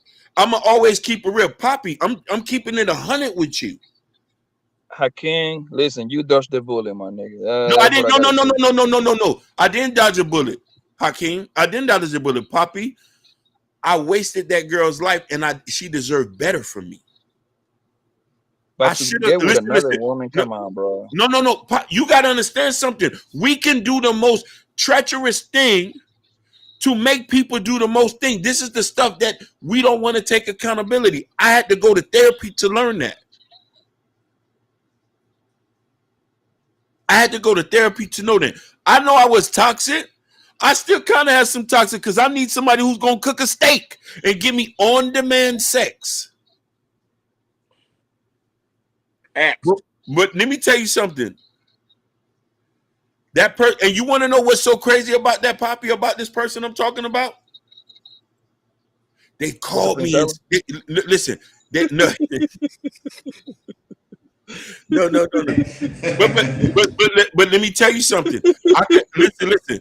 I can understand where Princella come from. She's coming from a hurt place that she gave a love to somebody and they did something to her that she's not ready to talk about yet. Man, she's milking these people, man. That's what she do, bro. But listen here. But let me ask you a question. Why is she able to gain these thousands of fans? Because she's telling an experience that a lot of people are relating to. Correct. And what she deal with too. That She is say, You want me to answer that? Okay, I'll tell you that, yeah, bro. have Hunger. that polka dot dress. Say that one more time, boss. No. There was a comment. She said, and have the long polka dot dress along with a bleach stained dress too. One for looking nice, and the other one for going to Walmart. Can you hear me? Go. I don't think we got a good connection. No, you're not here. You perfect. It's a joke. Sounds like a bad for my end. He was reading the comment. Go ahead. Reading. All right. Hunger is milking this. She understand that the reason why she got like a little traction right now is because women love to hear another woman talk bad about a man, fam. Let's make no mistake about it, bro.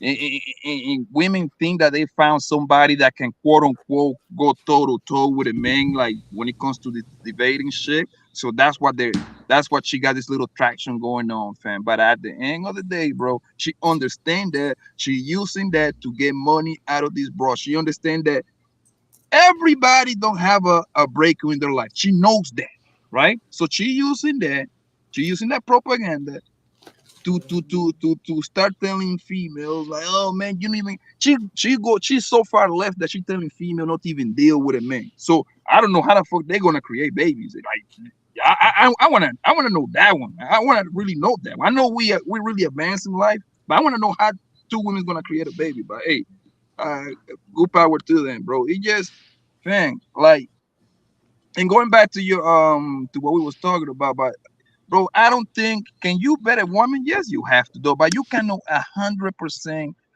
assure that you're gonna endure with a winner, fam. That just know how it is, bro. Like relationship nowadays, like NBA contracts, bro. I think it should be like that every 4 or 5 years. You should come ask your girl, your wife, and be like, hey, you want to renew this contract? You want the extension, another 4 year, the super max? Yeah, okay, let's do it. Okay, let's sign another 4 or 5 years. I think that's it. Me personally, bro. I don't believe in marriage, bro. I got a couple of dollars, nigga. I'll be damned if I have to give half of my couple. I got 2 houses, but I'll be damned if I have to get one of my houses up, bro. That I ain't doing that, bro. I'm sorry. I don't mind. I want them to take everything.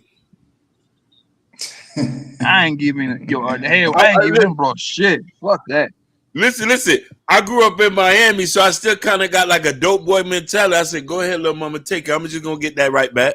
Exactly. What in Miami? I got a crib in Miami Gardens. You got a crib? Oh, I'm from Liberty City originally. Man, my bad was bad. Where you? Give me the crossroads, if you don't mind. Okay, so I'm from 18 and 35th, but I used to chill on 75th and 17th. I used to chill on 49th. At 49th. You by pork and beans then? Yeah. I ran through all of them back in the days. I'm not from there. So you went to the West then, Northwest or Jackson? I went to Jackson, graduating. Okay. See, I know Miami like the back of my hand. I'll be over there 2, 3, 4 times a year, bro. I got people out there. I'll be there heavy. Okay. Yeah, I was raised in New York. I'm Colombia. I was raised in New York.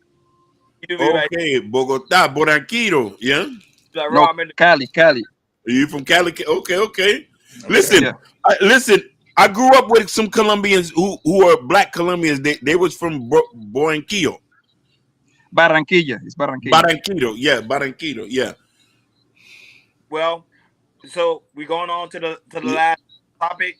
We pretty much reaching our 30 minutes mark. Yeah, now we doing longer live stream, guys. Instead of doing an hour long live stream, now we doing 2 hours. That's something when we hit the day, we're gonna keep promises. So we're gonna keep you for 2 hours. So congratulations on that. But yeah, topic. Go ahead. All right, for the next topic, we're gonna talk about. This is the last topic for today. We're gonna talk about these pranksters that we see on TikTok, on YouTube. So this was coming on viral today. This was viral on Instagram. How prank, how people go on prank people, like they go like on Target or Walmart and everything, and then they might say something foul, and they say, hey man, hey, dude, well, give me this, you know, in a mean way, and start cussing everything.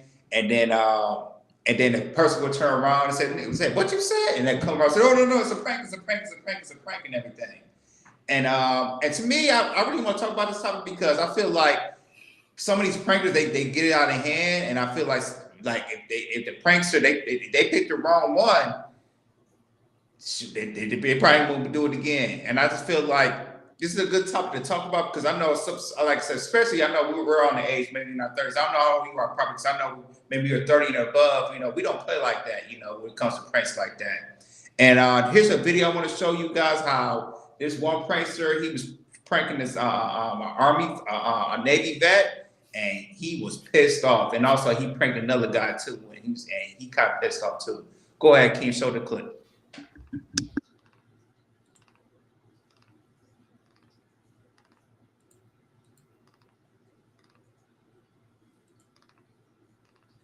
Uh-oh.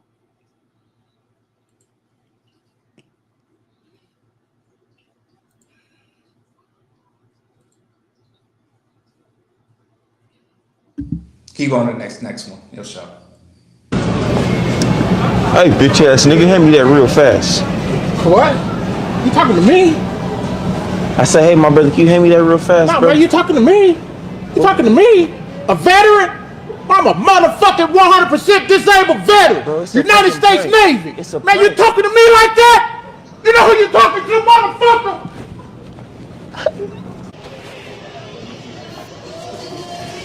Man, hand me that shit, ball boy. Fuck you talking to? Bro, I said, can you hand me that, sir? Calm down. I was asking, can you hand me that, man? Man, I don't play that shit, man. I just got off of work. Okay. What? Bro, it's not recalled for, man. I was literally asking you to hand me that, man. Chill, bro. I didn't mean to do that, man. Chill, man. I don't deal with shit like that. Okay, bro, it was a prank. Okay, man, it was a prank, old school. Chill. Look at the camera, man. Chill. Hey, bitch ass nigga, hand me that real fast. That's it, I can't. I can't wait to get So yeah, man. So as you can see, a lot of these TikTokers, especially these TikTokers, they go into these Walmarts, they go into these Targets, grocery stores, and they start, you know, pranking random people and everything. And I know people in our age, we don't like that. We don't play that. I know this was happening in the 90s. It will be a different ball game. Different ball game. So I'm passing you guys. How you feel about these TikTok prankers pranking these average people?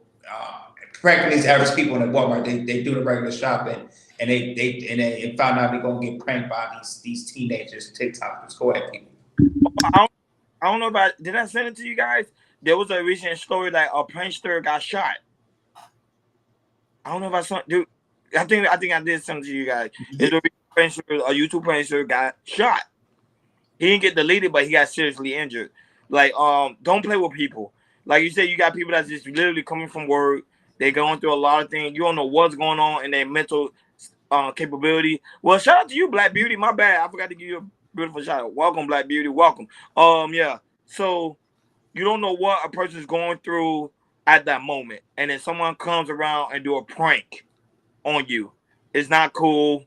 That was how I hate those guys. I don't know why they still around. To me, I think that some of them guys need to get arrested, but they're not gonna do it because at the same time, you see, they're not really harming people. They're just doing a prank. But I think now the prank is going too far to the point that now they're insulting people. That's the thing. They're calling people names. They're calling them the N word. They're calling them the B word.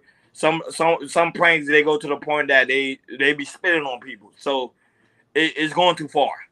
And I think at some point these pranksters gotta understand, like, you know, stop doing that because you won't. Like I said, one of the guys really just recently got shot. So these people ain't playing. So just be careful. If you're a prankster and you're watching in, be careful. And to me, I think you should have your own crew. Y'all just go around pranking each other and make it seem like there's just someone that is a random person in the grocery store. That's just my opinion. That's my take. Go ahead.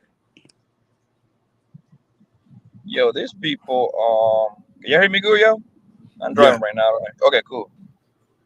These people has taken to another level, bro, and they do anything for clout, fam. Like, yo, it's not that serious, fam. Like, bro, listen, I have been walking around. I'm always strapped, bro. You see what I'm saying? I have been walking around with a gun, bro, since I was 14 years old, fam. You dig what I'm saying? Like, but the reason, yo, I don't bother nobody, bro. Let's just say that. You see what I'm saying? Like, if somebody come at me with a quote unquote prank, I don't know I'm involved in a prank. I got enemies around. You see, growing up and stuff like that. I'm not into that kind of stuff no more. I'm a grown man now. But like, you never know, right? Somebody come at you like that in the street, fam. Bro, I'm gonna doom you, fam. I'm sorry. I probably find out about the prank later on, but yo, you shouldn't be coming at me like that, homie. It's not that complicated, man, to leave people alone, bro. It's not that complicated. Imagine I'm pumping my guys and some nigga come over here on some aggressive form, like, bro, I'm gonna do you right there, bro. I ask questions, yo. I'm a believer that shoot first, ask question later, man, because anything is a trap. I'm sorry, maybe it's wrong for me, but I don't know what your intention is, bro. I gotta go home, right? I feel you on that. There was a Ron Prankster. And he was in London too. This happened a couple months ago. I don't know if you guys heard of him. He went viral. He was on a Pierce Morgan show in London. This man, it gets so bad that this man knocked on somebody's door and just went to go to random people's houses. And average people, average people working, and you pranking somebody. Like I said, some people got enemies out here, yo. And if you're an enemy, they gonna check you. Camera or not, they gonna stay. Like I said, if they show no cameras, okay, I'm gonna show people the camera that they really want to see. And these Generation Z's, man, they gotta stop, man, because they keep on doing. You know, you're gonna see more prankers gonna get shot up and everything. You might see somebody get deleted. So all these young prankers out there want to be pranked because it's a quick buck, quick monetization out there because you get paid for it. You better watch yourself. Because if you keep going with this, you're gonna start walking, pranking people in grocery store and start walking in people's houses, yo. It's gonna end very, very bad for these prankers because sooner or later people gonna start to leave these prankers, and it's gonna be a sad look. But you know what's crazy, bro? You know what's crazy? Like they want to take it to the extreme, family. Like I'm not against the prank, but you can control the prank. I don't know if that makes sense. When I say you can control the prank, is doing between friends. All you have to do is just reach out to a high school homie that probably he like 6'5", he like 280 muscle, and you put him on the store and you record him. They're gonna look real, but at least like he never gonna pull that on you. You see what I'm saying? You can do those kind of things, bro. It still would be. It's kind of like they need to learn from. Do you ever watch those prank the gold digger pranks? Like you know that's not real, right? All that stuff is controlled. It's fake. Yeah, it's fake. We could tell. They hire a pretty woman and he looked like a bong, and next thing you know, he walked into the car and now the girl is interested. All that is controlled. They can do the same thing with his prankster. It's not that hard. Yes, no, you're right. Good point. I've been pranked before. Yes, he had. I didn't want to say it, but yeah. No, say it. You can say it by Stephen Joe. I've been pranked by Stephen Joe going to Walmart. Now, I'm not a really aggressive person like that. Some things I let roll over my shoulder. But if my mother had been with me, it would have went ugly. People need to be careful. That's why if somebody gets shot in the commission of doing something stupid, I don't mind it. I don't feel bad. I think it's street justice. Bobby Bryan says, prank Mano jacked this young boy up, slapped him up in front of everybody for trying to touch his chain. I don't know if you ever seen the country white dudes who walk around with the jumpsuits and say, get me that boy. They've been punched numerous of times by black men. The next level is death. Just like the other Queen sister just said in here. You can't go, and listen, there was a bunch of white boys who used to go around in the hood almost, they done been bucked at numerous of times. Don't play with people. I don't play with people. I don't play with people mamas. I don't play with people children. I don't play with people grandmothers. I don't play with people at all. I live righteously. So I ain't trying to get involved in it. Please don't play with me because we ready to go to prison. Just like what Poppy said, we bought that action. Yeah, but the thing that we live in, we shout out to Jordan's wife. She's also in the chat. Shout out to her, the queen of Chaos Radio. That's the thing. Cause remember, we live in today's society where the new currency is views. It's not money. Yes. It's views. So people say, okay, I gotta find a way to make Sherry Bryant get upset at me so I can go viral. Or Bobby Bryant. That's the issue we're facing in today's society. Is because the view is what people think I need to get. Like you said, I came with the truth, and like Poppy say and Jordan say, I'm trying to get that big hit. That one big hit. That one video that's gonna make me pretty much go viral. And look, I'm not gonna lie, look what happened with him and that veteran guy. He did get the 1 million views. Now he got 15 million people watch that same clip over and over and over again. And then now you got the young generation say, okay, if he's able to do that, then I can do that too. Go ahead. The sad thing about that is you're telling the truth. And this is going to get started. How much you going to make off that? Other Army and Navy guys going to look like we just disrespected a veteran. Instead of the young boys trying to do the work what we did in.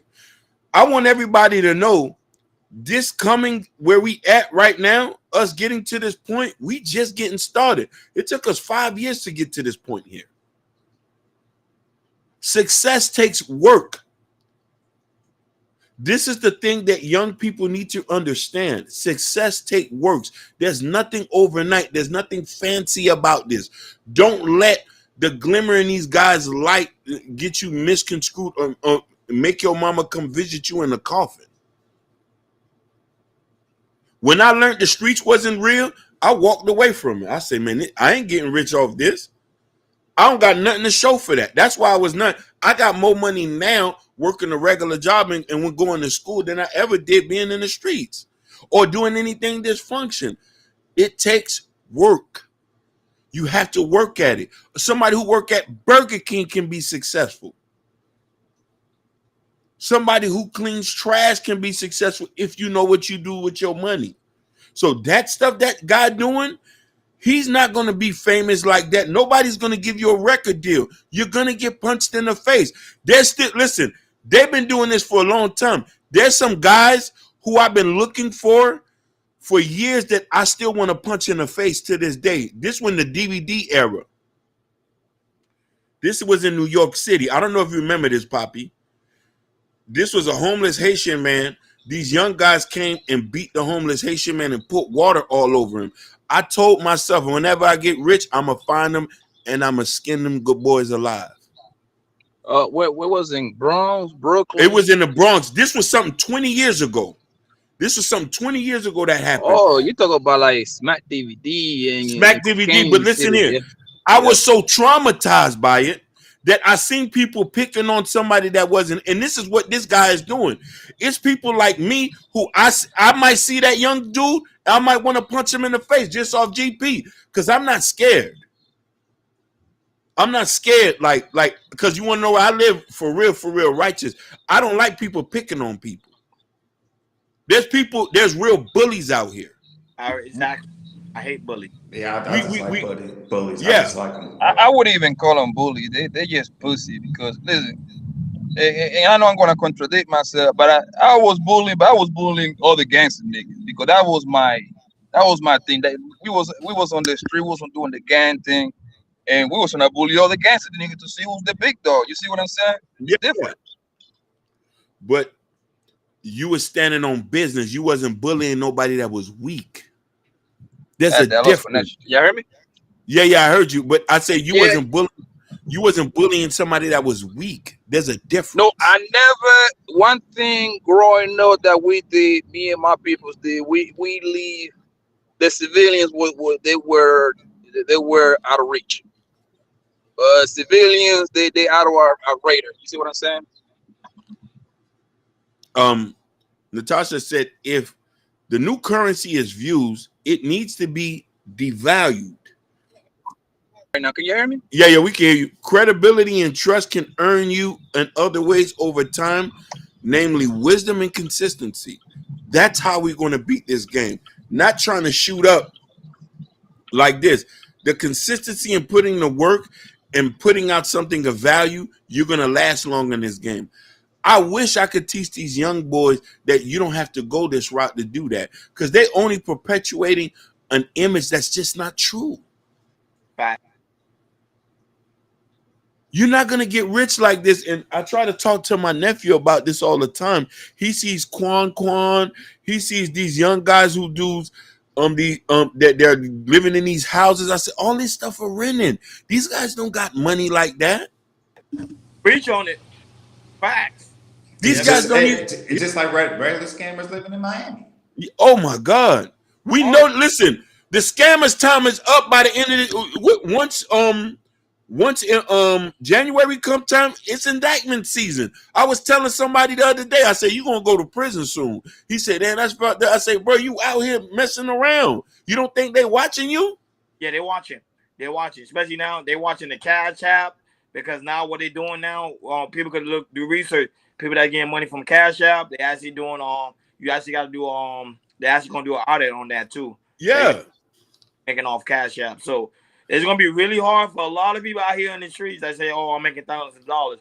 You got to report all that to the IRS. So a lot of these people are in big trouble coming in.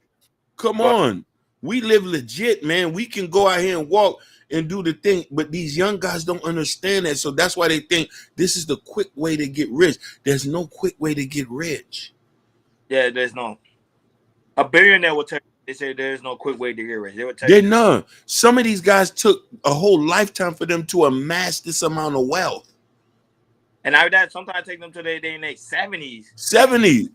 Come on. Listen, there's a video that's out here on the Social Proof podcast. It's the girl. She did a list of all the guys who became multi-billionaires. They all started when they was 40. 41, 42. The Kentucky Fried Chicken guy, he didn't get rich until he was 60. He didn't see the business amass this way. Paul Mitchell died before Paul Mitchell Systems became a multi-billion-dollar thing. Facts. Yep. Warren Buffett, he didn't become a billionaire until he was in his like 70. He's 70 now. He just now touching money, and he still doesn't even spend that much. He still has a flip phone. That man still got a flip phone. So we're talking about the illusion of money got these kids messed up. But here's the messed up thing is this. Miami, New York City, Los Angeles, and Houston, and Dallas, these places make kids feel inadequate for being regular. That's why they're doing these things, to think they can get to a point. No, kids, you're just fine just the way you are. Listen, I think every day that I grew up poor. I think that every day. Listen, I had a wonderful childhood. Wonderful friends. Eating quarter juices, pig feet at the corner store. You know what I'm trying to say? You can't buy that. Bologna sandwiches, ramen noodles. Oh, come on. Listen, let's not forget the mayonnaise sandwiches. Yeah. What about the sardine meals? If you from the Caribbean, your parents made you some white rice and cooked the sardines with some sauce, and you ate that for a meal. That's facts. That's the struggle. Come on. So when I see kids are so enticed by Gucci, Fendi, Prada, Louis, and I say this is a $500 bag, $600 sneakers. Oh, I gotta be like Quan. Do you think Quan can afford a 72 McLaren? Not that, but there's a lot of these women, they really broke. Like when you see a woman with a Chanel bag, majority of the time they max out their credit card just to get that Chanel bag. Like for real. And listen, I love the queens, but queen, they be going crazy, boy. Queen, you want a nice regular life. And here's the issue too, what we have too. A lot of us are so enticed by this traveling thing. Real people don't travel like that. Yeah, and not just here in like LA and Miami. They talk about Dubai, Abu Dhabi, travel international places as well. Yeah, she say sardines and rice is not struggle food. It hit to this day. You right. It hits. You listen. You understand what I'm talking about. A lot of people won't understand that. That sardine and rice, you gotta understand. This is when that can open, they drop it in the bag. Don't worry, we'll get that meal done in 20 minutes. Bro, I couldn't even afford listen. I used to get my sneakers from a place called King Shoes. It was a pile of shoes on there. It was $6.95. This was in the 90s, and this was downtown. And when you walk, it was there. And listen, I called them the African sneakers because they was green, gold, and brown. It is like in Overtown? Huh? Yeah. It is in Overtown, right? No, no. This was downtown Miami. Not too far from Ross. There was a store called King Shoes. Was it next to the Macy's? You know that Macy's? No. Not too far from Birdland, but this what they used to say. They used to sell cheap shoes, but they was off brand in color, and I used to get shoes from over there when I was a kid. King Shoes. And it was not like a thrift store. It was like it's something like that. But I used to rock those and go to school and get picked on about it. But here's the thing. This is in the 90s, right? This was in the 90s. So okay. So I mean, I'm not a Haitian, but I know the Haitian history in Miami. That's when the Zoe Pound became a thing. I don't even know what that is. I grew up in Liberty City. Yeah, you was across the bridge. I mean, I don't even know. Listen, what them Haitians was doing over there, I didn't even understand that. Because I grew up, my best friend's last name was Brown and Plumber and Kitchen. Americans. That's all I know. This is why I talk the way I talk. I eat chicken. Listen, I eat chicken sauce, pigeon peas and rice, macaroni and cheese. You know what I'm saying? Majority of women I date is American. But the reason why I say about the Zoes is because the same thing that happens to you, it happened to all this soul that got that whole Soul Pound team rolling. They used to go to school, they used to get picked on, and they wasn't happy. But a lot of my homies in Miami are Haitians, and my boy's cousin happens to be Macazo. I don't know, you know who Macazo is. Macazo, he's been locked up in prison for the last 20 years. He's one of the original founding members of Zopound. Now, I know that's one of my right hand men. Okay, So they like, and when I went to school there for a little while, I went to school over there, so that's how I got cool with them. And when I go to their house, bro, it's all love, fam. Like they mama cook for me, man. I be so much in the Haitian people house, bro. I learned how to cook grill, man. They teach me how to cook grill. Yeah. So it's real.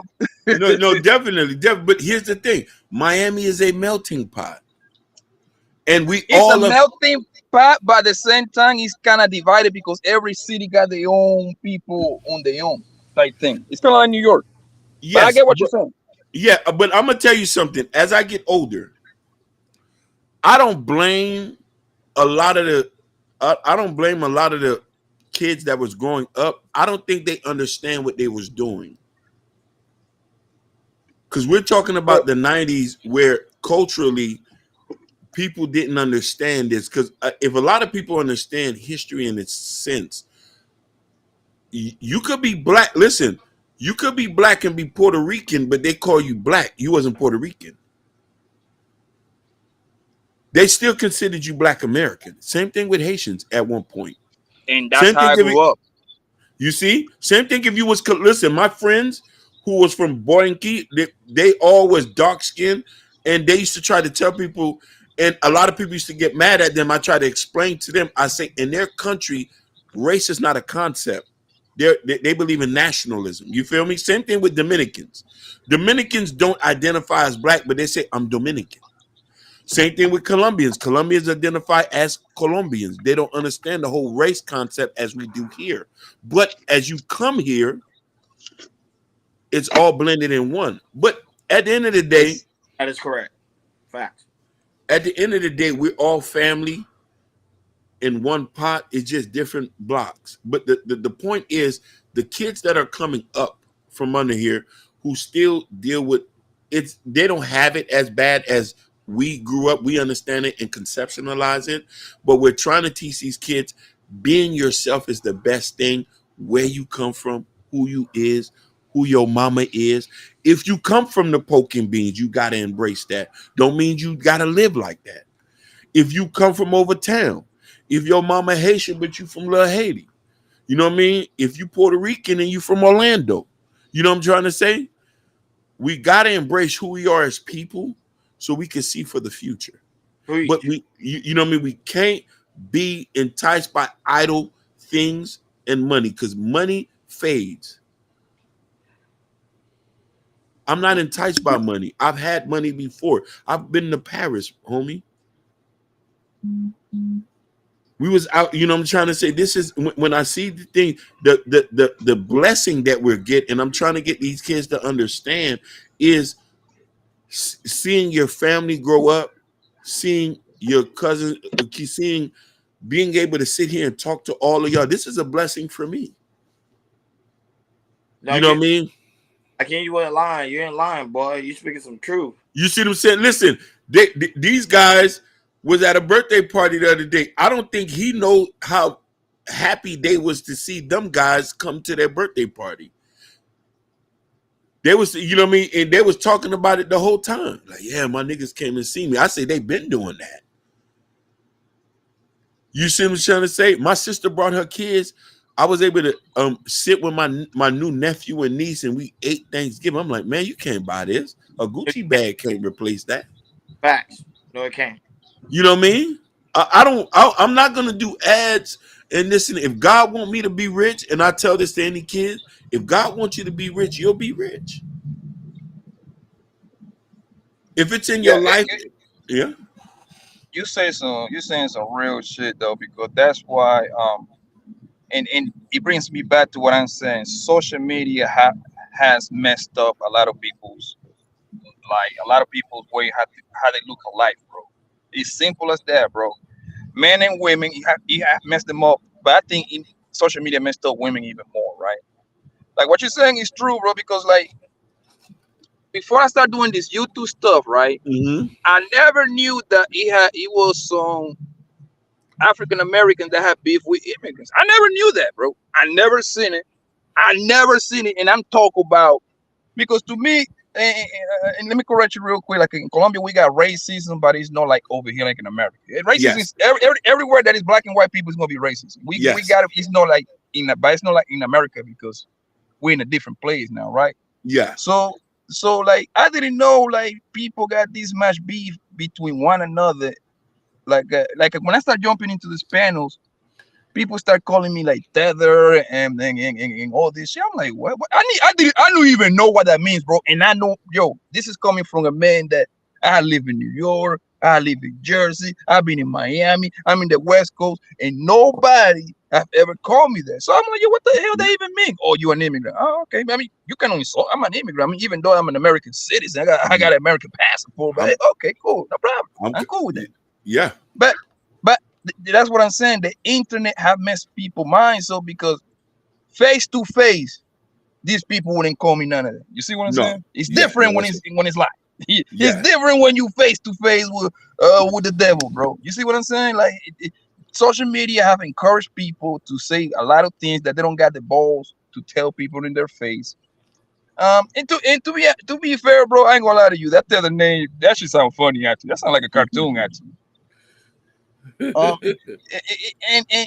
then they start going back and forward like, oh man, these people coming into our country. I'm like, bro, most immigrants that I know, they just go to work and stay out the way, man. They don't bother nobody. Yeah, that's facts. Like, you know what I mean? They don't bother nobody. Facts. They don't even want to be seen, bro. And this is for a lot of people from different like countries and stuff like that. Haitians. Like I always joke with my homies, like, yo, there is no harder father. A father that is hard on his kids than a Haitian father and an African father. Oh, y'all hard on y'all kids. Well, I thought we were hard on our kids, man. A Haitian father? Oh my fucking God, bro.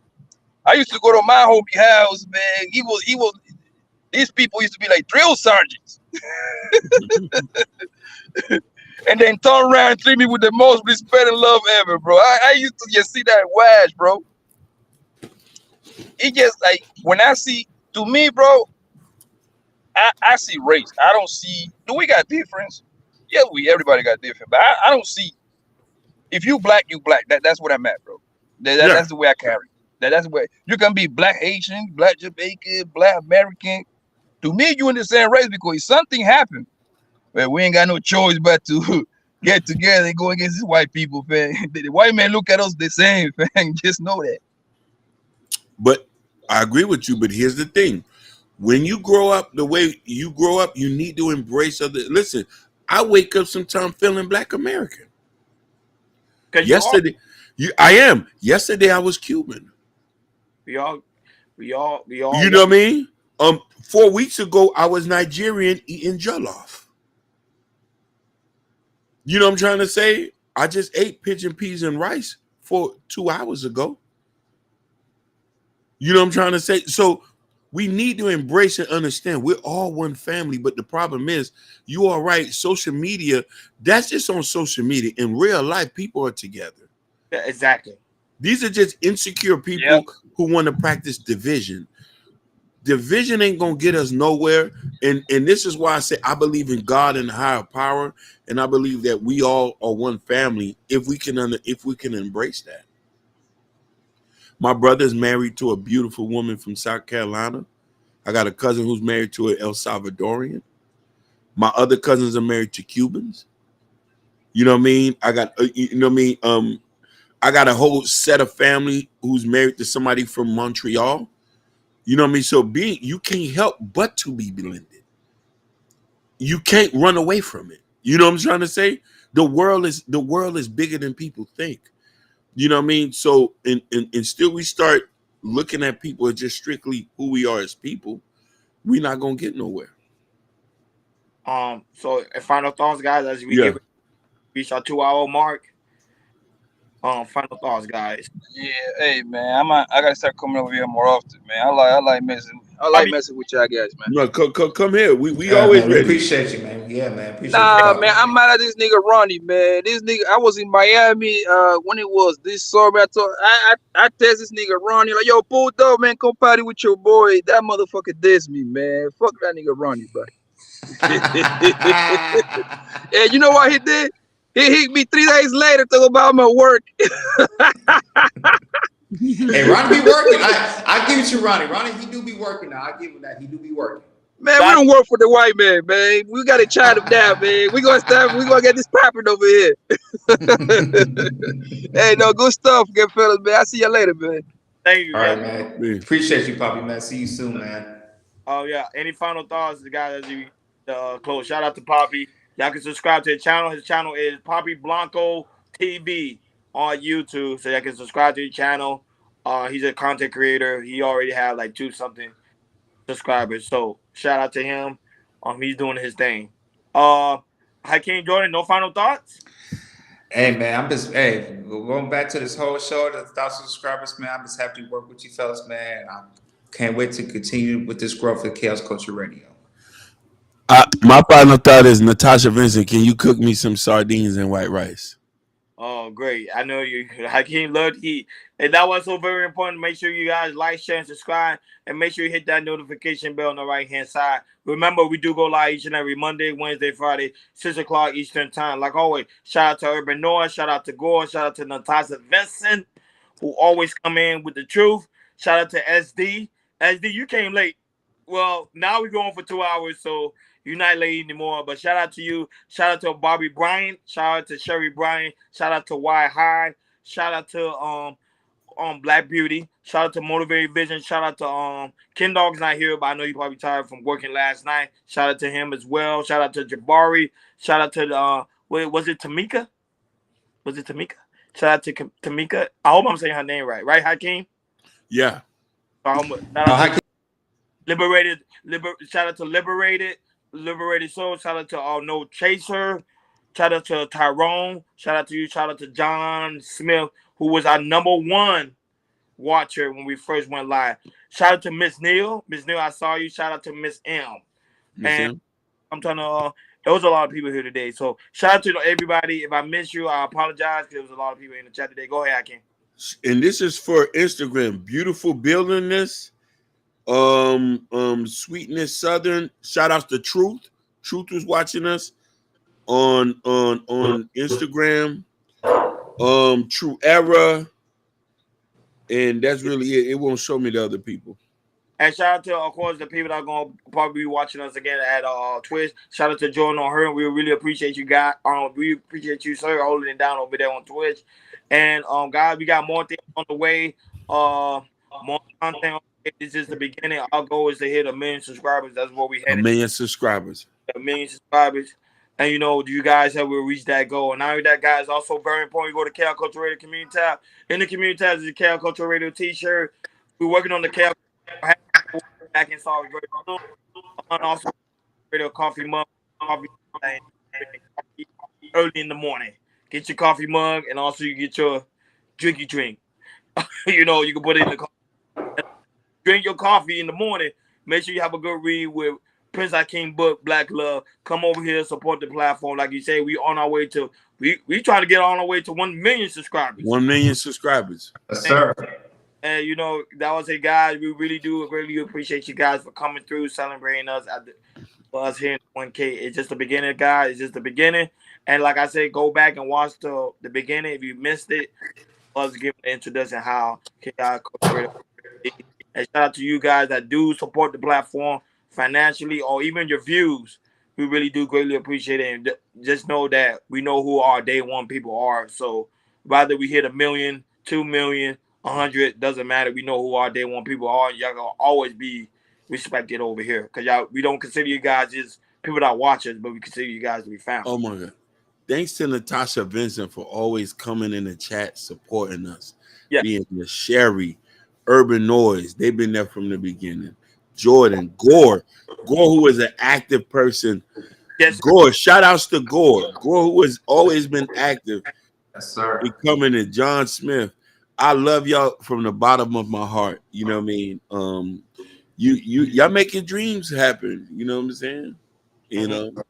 And when we finally get the studio, like I say, invitation will be sent out. Oh yeah, definitely. Certain people. So yeah, and listen. When we get the studio, Wiz and Greatness, they're gonna do a cameo with us. You too, Sherry Brian. All y'all gonna do a cameo. And listen, Natasha, we'll fly you out, baby. Yeah. We'll fly you out. We'll put you in the W. We'll fly you out. You know what I'm saying? Sir. And like always, guys, thank you for tuning in to KL Culture Radio. We love you guys. Y'all make sure y'all enjoy your Monday. It's Football Monday. We over and out. Peace. Peace.